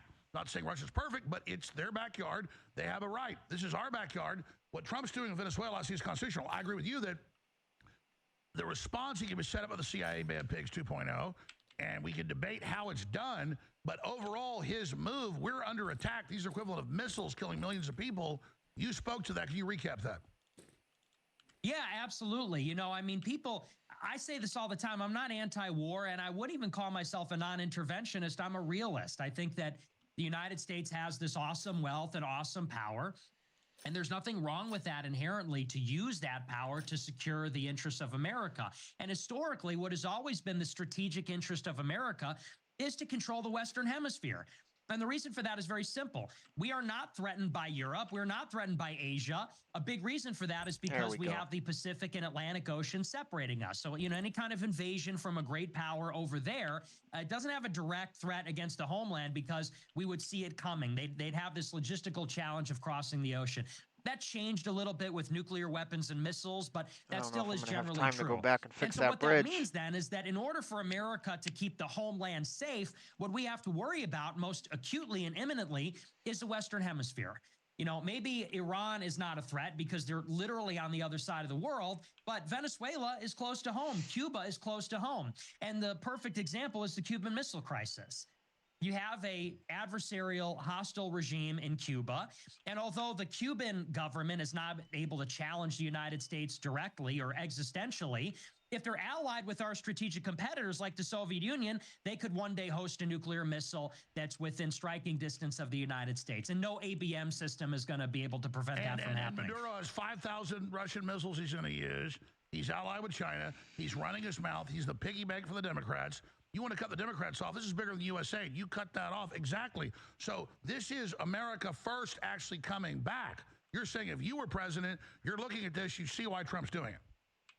Yes, there is a vital strategic interest for Americans in controlling South Central America and the Caribbean. Not going to the Middle East to blow up the Muslims and then ship them here for Israel. This is actually in our interest. You're saying in general, but you're worried about how it's implemented. Exactly. There's all the difference in the world. You go to Iraq to make a democracy. You go to Afghanistan to make sure women can vote. This is about making sure that in South America, we have across the board, by the way, it's not even just in Venezuela, it's across the whole board. All these governments that are doing trade with China, they're doing trade with China, and that's the basis of a future strategic relationship. China is sending them weapons. They're investing in dual-use infrastructure, deep water ports, radar dishes. These are all things Panama that Canal theoretically... takeover. We're being encircled, just like the Russians struck back. It's literally under rule of law, war doctrine. This is what you're supposed to... This is default stuff. Exactly. This is your vital American strategic interest. This is, you know, people say, isn't the purpose of the military to protect America? This is protecting America. These are the Americas. These are strategic interests. And so, and by the way, what's more, this has been U.S. policy for 200 years. It goes back to the Monroe Doctrine. And, you know, people like to say we shouldn't meddle in their affairs. We've been doing that since the Spanish-American War. We've been doing that since, you know, there were these banana republics. Like, we've always been operating in that way, and that's for a very good reason. I think that's a realist point of view. But to be a finer point, the Monroe Doctrine is we don't meddle. You meddle, we come in. Well, and more, I would say moreover that the Western Hemisphere is uncontestable American territory. You know, I don't think there's anything inherently wrong with us meddling, actually. And maybe we might disagree on that, but I support meddling. I don't think that... No, I get it. When we're opposed, when a force moves in, which China has, it's not even meddling. I get the meddling. I'm saying it's a defense. You have to do it. It's... Right. Yes, I understand. Yeah. So if China's trying to come in here and you know why they're doing that, then it's our job to kick them out. So, and like I said, just a little concerned about how we go about it, but let's talk about that when we come back in 2 minutes. Then I want to get into critiques of the Trump administration and what's going to happen to Netanyahu and so much more. Stay with us. You know, it's so refreshing to talk to Nick Fuentes because I talk to senators, I talk to DOJ people, I talk to you name it off air. I mean, just today, DOJ stuff behind the scenes. I'm not going to even tell you about it. It's good news. I'll leave it at that. But I can't reveal it yet. There's a bunch of indictments about to drop. Trump's not playing around. He's like in quicksand, but he's so strong, he's getting out of it. But I know all this stuff because I'm obsessed with this stuff. It's not like I want to know it. Once you get into it, I know all these guys that know about baseball, football, all that. When I was younger, I did too. I don't know about that anymore. I know about politics. And it's so scary that most people I talk to don't know what I'm talking about. I can bring up almost any subject with Nick Fuentes. And he knows what I'm talking about. It sometimes teaches me something. That's what impresses me. And, well, I'll just move on from that because we got 30 minutes left. We got a bunch of subjects, and we knew this. Nick called it. Netanyahu, the peace deal. Oh, we blow up whatever we want and then call it a ceasefire. That's coming up. Arctic frost, all of it. But just this brief 4 minutes to the break. Then some stations join us. Finishing up. Yes, Trump, under the Monroe Doctrine and under what Venezuela's done to us, the meddling and the fentanyl, all that has a right, and it makes sense, and it cuts off China and sends a message. But that doesn't mean I support regime change, because I don't trust the CIA, and I don't trust them not doing a Bay of Pigs like 61 when Trump goes in. What do you think, Nick Fuentes? Yeah, I totally agree. And that's kind of like the nuance there. Because, you know, like with you, I got a lot of people criticizing me for this take and saying, you're a neocon, you support regime change. And like you, I think it's weird how we totally synced up on this. We recognize there's a strategic value in having Venezuela aligned with Washington and, you know, broader South and Central America being the same way. At the same time, we're also extremely wary of regime change, because what happened in Trump's first term, Trump hits them with maximum pressure. They try to do regime change, and 8 million people leave the country, and many of them wind up in Houston and all over Texas, all over Chicago, just like New York. blowing up the Middle East, bringing the Muslims in. Exactly. Just like the Syrian refugee crisis, it's the same thing. And so that's always the concern, is you blow up the regime, and do you even succeed? Like, that's the first question. Does it spill over into America? Do you get a refugee crisis? There's not a great track record of regime change. The first question is, can it be successful? Right, because they tried it for so long and it never worked, because Maduro's people are loyal. They got Cuban intelligence embedded all over the security apparatus. And so, like, nobody's budging. Trump thought the government would collapse with the $50 million bounty, the stuff he's doing now. There's not a lot of cracks in that regime. They've been pushing them for 10 years and it hasn't happened. So, you know, what does that look like then? Boots on the ground? Does that look like airstrikes? You know, what are we really in for here? And I wonder if we can resolve this with a deal. According to the New York Times, Rick Grinnell had secured a deal where Venezuela was going to give us the gold, the oil. They were going to stop doing business with China, start doing business with America. Isn't that what we want? Isn't that what we're after? But Rubio, who is this anti-communist, you know, he's a Cuban from Florida, so there's the baggage there. Well, that's not good enough for him. He says, no, we need the regime change. Maduro has to go. Well, why? If it's cheaper, easier, more predictable to just get the deal, why do we insist on going in there hot like this? And it makes me wonder Rubio, but that'll bring down Cuba for sure. And then Venezuela controls Mexico, so he's the dominoes. The CIA wants to put the security chief in, which just downgrades it. Yeah, I guess if they give the U.S. full control, then maybe a Maduro left. Because I don't think we take a deal with Maduro. That can't be trusted. If they let the U.S. put all the people in and then have free elections, then I would support the middle way. I think Rubio wants the clearest way to topple the regime, to topple Cuba and Mexico. What do you think? I agree with that. I think there's a far-reaching ambition there, and I think that Trump wants it to be kinetic, because I think this is classic Trump. I think he wants it to echo into the other theaters. 100% message to China and Russia. Right, and in Iran also, because that's the other sticky wicket, is how do you get Iran to come back to the table? Well, maybe if they see another regime change, because this is what Trump did, I believe, in Syria in the first term. It's classic Trump. It's sort of like a Nixon-esque trilateral diplomacy. So I think that's another angle. But I agree with you. I don't know that we could trust Maduro, but I'm just so weary. Is there another regime change war really the best idea? It depends on how Trump goes about it. So with a lot of reservation, I have to say I'm not feeling so comfortable with it. But or we just arrest the Democrat NGOs laundering the fentanyl money and put them in prison. We can also cut the head off here in America. Nick, we'll be back in 60 seconds. Stay with us. Huge question straight ahead. So Russia has moved dozens of submarines, probably thousands of nuclear bombs and bombers into the zones of attack in Antarctica and in Western Russia.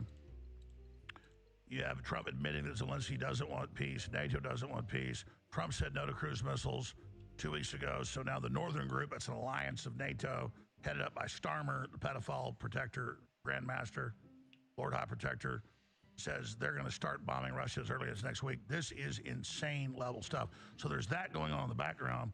If Nick wants to comment on that tied into this, it's important.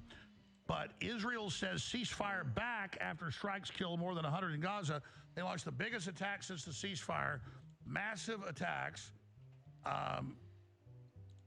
Everybody's like, oh God, Trump, the greatest peace deal ever. Isn't this great? Yeah, he's trying. I'm not taking it away that he's trying, but they've already destroyed most of Gaza. They've already got this deal to come take it over, and there's a trust, that's going to be run by Bitcoin, not against Bitcoin. But my God, this sounds like a 15-minute city hellhole to me. That's what they're calling it. and then okay, we're not going to ship the Gazans, 2 million of them somewhere. They're going to be here, but then it's all blown up, and then they can say, well, you haven't given us the dead bodies, but it's all destroyed, about defending Hamas that Israel created. And so this is just an ongoing, Israel pulled its tanks out and bulldozers, but keeps bombing, and then they call it a ceasefire, and then Israel says, well, the ceasefire is back on. The ceasefire is off. And I just look at this. It was kind of a joke when Trump was at the Knesset. They're like, oh, great job. Oh, you got peace. Well, Trump has gotten peace in other places and is trying it, but this just seems like a sick joke that is only going to go south from here. Nick, you've been predicting this would happen. You've been right so far. Where do you see this going? Well, the reason that I thought this thing would fall apart is because, of course, Israel has no intention of actually ending the fighting. I think they're the ones that are really driving this. And if you look at the history over the past couple of years, the pattern's very clear, which is that Israel is always willing to do a first phase or a short-term ceasefire. They did one in the end of November 2023. They did one in January of this year. It's a reload, like Russia won't give Ukraine a ceasefire as they say it's a reload. Right. It's a reprieve for their ground forces, which are all reservists who are not very experienced soldiers, and they, very low morale, high casualty rate in Gaza. So this is a chance for them to regroup. And it's not also just a reload. That's a huge part of it. The other part of it is they are engaged in an 8-front war. I mean, 7 kinetic fronts. They say the 8th front is the psychological information space, but they're engaged in a 7-front, fully regional war. And what happened right after the ceasefire, and I said this on my show, is that they're going to reorganize and then go on the attack on the other fronts. And where we're seeing that manifest, first and foremost, is in Lebanon. And almost nobody's paying attention to Lebanon, but you've got our U.S. envoy to Lebanon, Tom Barak, is over there trying to implement what was passed in the Lebanese parliament not too long ago, which is the disarmament of Hezbollah. And so under pressure from Israel... You keep predicting what's going to happen. So what's going to happen next? So I think what's going to happen next is Israel's going to step it up against Lebanon. I think they're going to, in the short term, step it up against Iran. I think they might re-engage Iran with strikes. And then I think after they finish the job against Hezbollah and maybe they do something with Iran, I think they're going to go right back into Gaza and resume what they were doing before, which is bulldozing all the cities and, pushing the people into a smaller and more concentrated area to eventually kick them out. I think there's no scenario where they let them stay there. Well, years ago, Jared Kushner said we're going to turn it into oceanfront property, the new Riviera or whatever Trump said. They're doing it now, and it's just like, why are we focused on this? Like, why are we even involved? Why are we giving Israel the weapons? Israel's not going to fall from, they stood down on October 7th. It's just why, my message to all the anti-Jew people is the same thing to all the pro-Jew people. Like, why is this our culture? Like, why do we talk? Why isn't it about Venezuela and Mexico? Why isn't it about fentanyl? Why isn't it about getting our birth rate up? Why isn't it about, we have to talk about us. I totally agree, but at the end of the day, I think the security apparatus is preoccupied with this because they know they need Israel to make peace with the Gulf states. They know they need Israel and Saudi Arabia to be in the Abraham Accords together because that's the only way that we're going to be able to hand off the Middle East to this coalition in the same way we're trying to do in NATO, and then we could prioritize China. So we want out of the Middle East. We want to leave it to them. But the problem is Israel's not been integrated with all of the neighbors. So, now Syria has a new regime. Lebanon is disarming Hezbollah.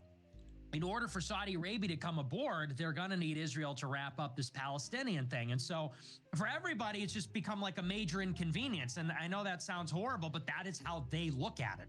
For Trump, he's like, all right, let's just wrap this thing up. Okay, are you done yet? Because we need Abraham Accords to go through Riyadh so we could do IMEC and we could get out of here and then we could build up in Taiwan. I think that's really the end game. Israel isn't only manipulating our internal policy, it is getting in the way of our overall strategic plans. That's a fact. Like, why doesn't Netanyahu even think about the larger picture? If the West falls, Israel's screwed. But he doesn't even think about that. They're going for broke. I think they recognize, and they've said this in their magazines, they've said this in their think tanks. They say that the situation in America is changing. America is becoming an unreliable ally because of the political climate, because of the progressive left, because of, the so-called anti-Israel sentiment among the younger generation.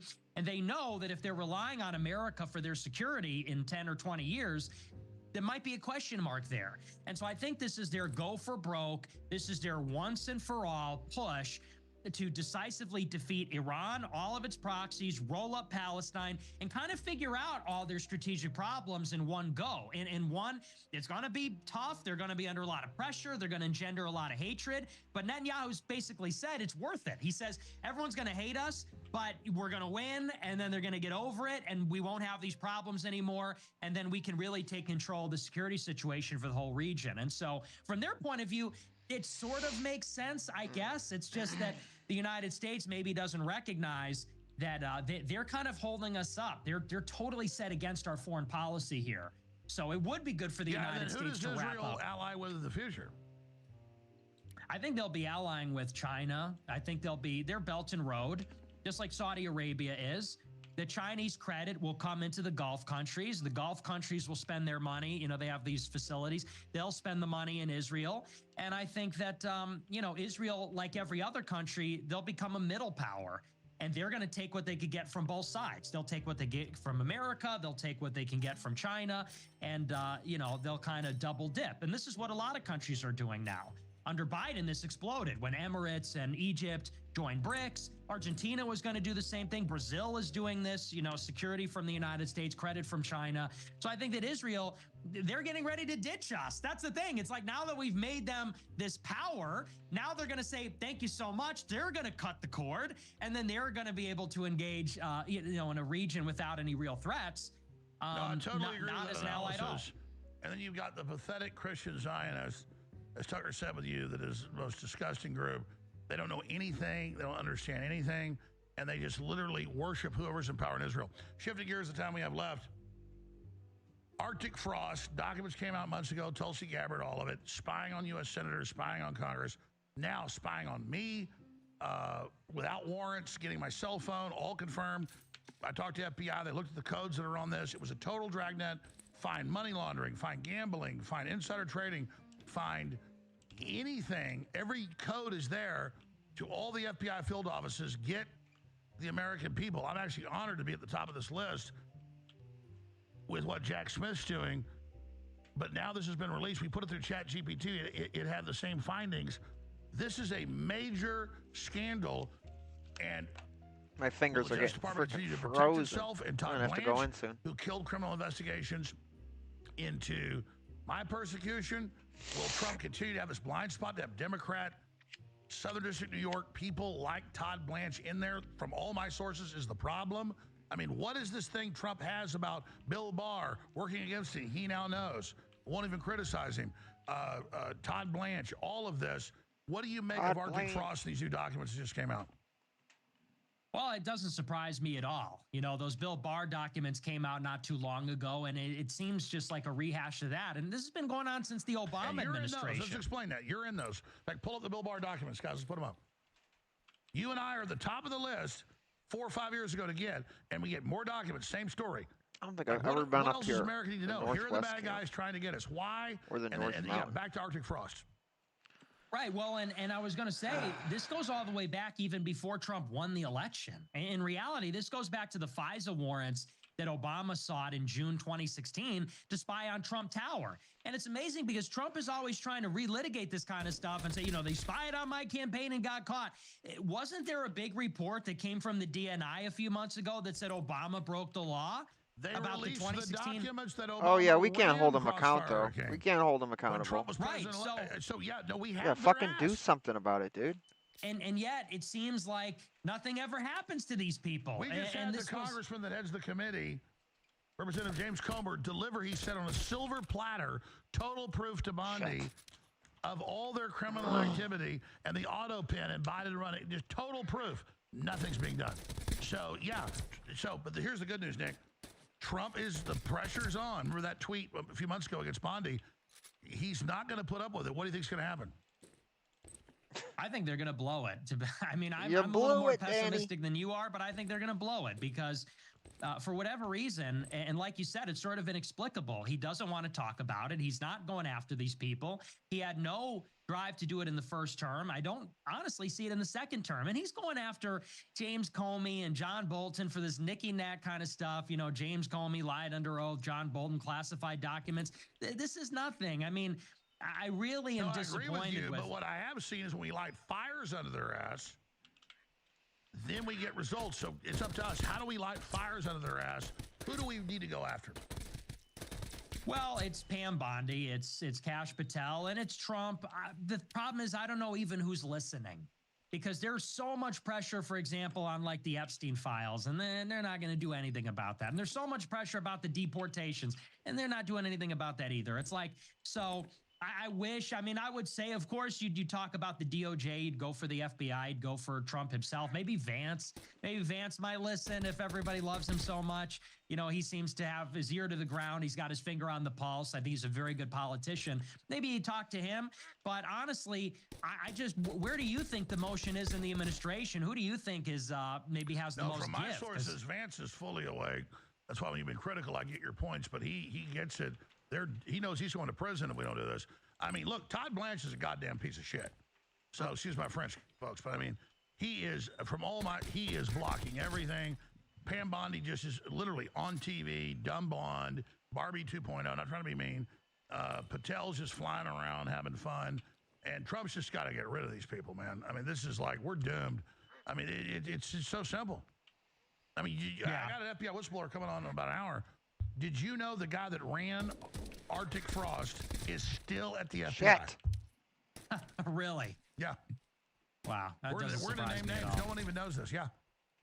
Well, I'll be watching that. It doesn't surprise me. This is like the first term all over again when they said on the front page of the New York Times, I'm in the Trump administration and I'm sabotaging it and making sure nothing happens. It's like, you know, I said it last year during the election. This is one of my huge hangups and criticisms. I haven't been in here yet. Personnel is policy. And I was not convinced last year that Trump had learned his lesson from the first time, which is you need to gut the deep state. You need to gut the permanent bureaucracy. Most importantly, in the intel agencies, most importantly in federal law enforcement. How can you have, because there was a conspiracy from the top in 16, in 20, throughout the Biden administration. Arctic Frost documents proving a total dragnet. Not about J6, any ground they could find. The FBI's main mission, find Republican lawmakers in campaign finance or something. This is literally them hunting Congress. Total weaponization. We need national addresses from Trump. We need to go to war on this. I totally agree. It's always been like this. And now we have all the evidence for it. Everyone always suspected that, and the evidence has been coming out for years. And now this is just like the smoking gun. But where's the messaging? Again, I just don't. It's very frustrating because I feel the same way that you do about it. I mean, I'm furious about the whole situation. We have both gotten the brunt of it, you more than me. And yet, Trump, who purports to be our defender, I'm your voice, I'm your vengeance. Where's the revenge? So what do you think his problem is? To be honest, and I don't know the sources as well as you do, I'm kicked out of the administration. They don't want any of my guys in there. But to be honest, I think it's him. A lot of people are afraid to say that because they don't want to cross him. I think it's him. I think he's incompetent. I think he's disorganized. I think he works really hard. He has great, I agree though, economic ideas, but he has 4 million employees. I know it's true. He doesn't know. He doesn't do the research. We're young. We can do it. He just works all the time. These people kiss his ass. He doesn't know. So it is Trump at the end of the day. So where's the family? Where's all his other people? We know they're trying to tell him, stop. They were scared to tell him the first admin about the traitors. I would. That's why they targeted me. Folks, we gotta get the information to Trump. Because I can tell you how many insiders I talk to, they go, oh, no, you're right about Todd Blanche. Oh, you're right about this. Oh, my God, this person, that person. They go, but if we talk about it, they're going to kick us out. Well, who fucking cares? If you're a sentry on the parapet and the enemy's attacking, you raise the alarm, you fire the rocket, you light the watchtower, do your job. Well, and where's the turnover? I mean, this cabinet's totally failing us. Pam Bondi should have been gone a long time ago. Kash Patel, same story. In the first term, at least you had some turnover. At least they were moving people around and firing anybody people. Congress tried to block is who should be the AG, like an Ed Martin. Oh, they let Patel in because he perjured himself in the testimony. I mean, like 10 times. He literally, that I know, he said, I don't know who Stu Peters is. He was only interviewed by a dozen times, thousands of text messages, like best buddies. He said, I don't know who Stu Peters is. But right there, lying to Congress. Why'd they approve him? Because they got dirt on him. Yeah, well, and there's a lot of shady stuff going on over there. And him living with a billionaire in Vegas? Well, and how they handled that other situation in Nevada not too long ago. I mean, it's clear that they're totally let the Israeli go trying to pick up 14-year-old girls? Right, exactly. So, this whole cabinet, the whole personnel, some of them are better than others. There's some, like you say, I mean, there are some good people in this administration, but this is not the vengeance cabinet. Like, let's just say it that way. This is not the golden age cabinet that we were promised, and it's not getting better. So, I think they should go. I think Pam Bondi should have been fired. And it's interesting, by the way, that Laura Loomer changed her tune on that. You remember there was so much pressure to get Pam Bondi fired. Everybody wanted her to go. And now they're saying, well, she's doing a good job. So it's just a lot of nonsense, a lot of this political stuff going on. It's just a lot of garbage. And nobody has time for this. So, I mean, if I were Trump, I would fire Susie Wiles. I would fire, honestly, Hegseth. I would fire Kash Patel, Pam Bondi. I'd let a lot of them go because none of these people, I think everybody realizes this cabinet's kind of a joke. And they're not delivering for anybody. Nobody's happy about this. I think that Hegseth is just not solid. I don't think he's ideologically anything. What I've been told is that he's basically manipulated. Yes, here we go. So he's alleged some people have blackmail over him. He had his whole staff purged over Signalgate. He let that guy Dan Caldwell go and a few other really solid people. So he seems to blow with the wind. I don't have a ton of confidence in him. And a lot of this goofy stuff, that whole speech that he did when they rallied all the generals, I think that was in Washington. I thought that was ridiculous. Some of these cute, cheeky little videos he's doing with the drones. I just think he's not serious. I think he's kind of a goof. And that's not personal, but I just think he's not doing a good job. Well, compared to what we had, I liked his speech for the generals, but we'll talk about that. Well, you got to come back again because we've run out of time. We've got to talk about, well, just briefly, I know you have a lot of history. And I know Joe Stalin compared to Lenin could be seen as a good guy because Lenin was the real persecutor of Christians, and the Russians saw Stalin as a savior when he came in and killed Lenin. He claimed he died of a stroke. But the Russians are smart. To give the credit for Russia expanding under this, I love the woman you're on, like, oh, he's from Georgia? No, yeah, Georgia, the country. All of that. Come on. I know you like strong men, but, you like Joe Stalin? Well, look. I said it on my show. I think he's an evil guy. He's obviously an evil, ruthless person signing the death warrants of millions of people. But what I've always said is he is like the archetypal great man of history. And the reason being is because he runs a dictatorship within the party. The party totally controls society. It's all on him. The buck stops with him. And when you look at where he started and where he ended, he gets total power in, let's say 1928. He dies in 1953. Over this 25-year period, he takes Russia from a total peasant country, failing, wartime communism, new economic plan, and he transforms it to this industrial nuclear superpower, bigger than ever. He's taken all of Eastern Europe. He's defeated Hitler. They get the bomb. I mean, so this is somebody there's no doubt Stalin was a great man. But you say Mao Zedong was, or Genghis Khan, they're going to make the Nazis mad like Stalin, too.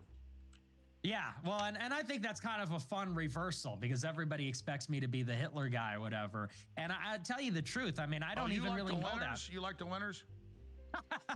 That's one way to say it. Yeah, I always have. No, yes, I agree. exactly. Hitler's a loser, set up by British intelligence. All right, Nick, people find you at Nick J. Fuentes on Rumble. Thanks for coming on with us. Amazing, super viral top interview of the last month with Tucker Carlson. I'd love to come on your show as soon as you're ready. Come back on ours. Thank you so much for the time, Nick Fuentes. Thank you, man. Great to be with you. Thank you. Powerful interview. Powerful interview. All right. Man.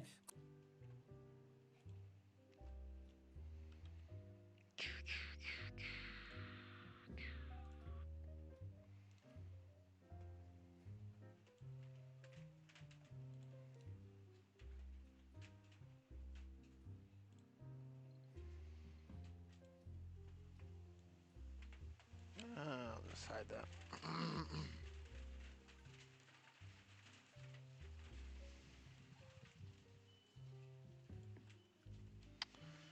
All right, I'm gonna have to go in soon, dude. My fingers are turning into icicles out here.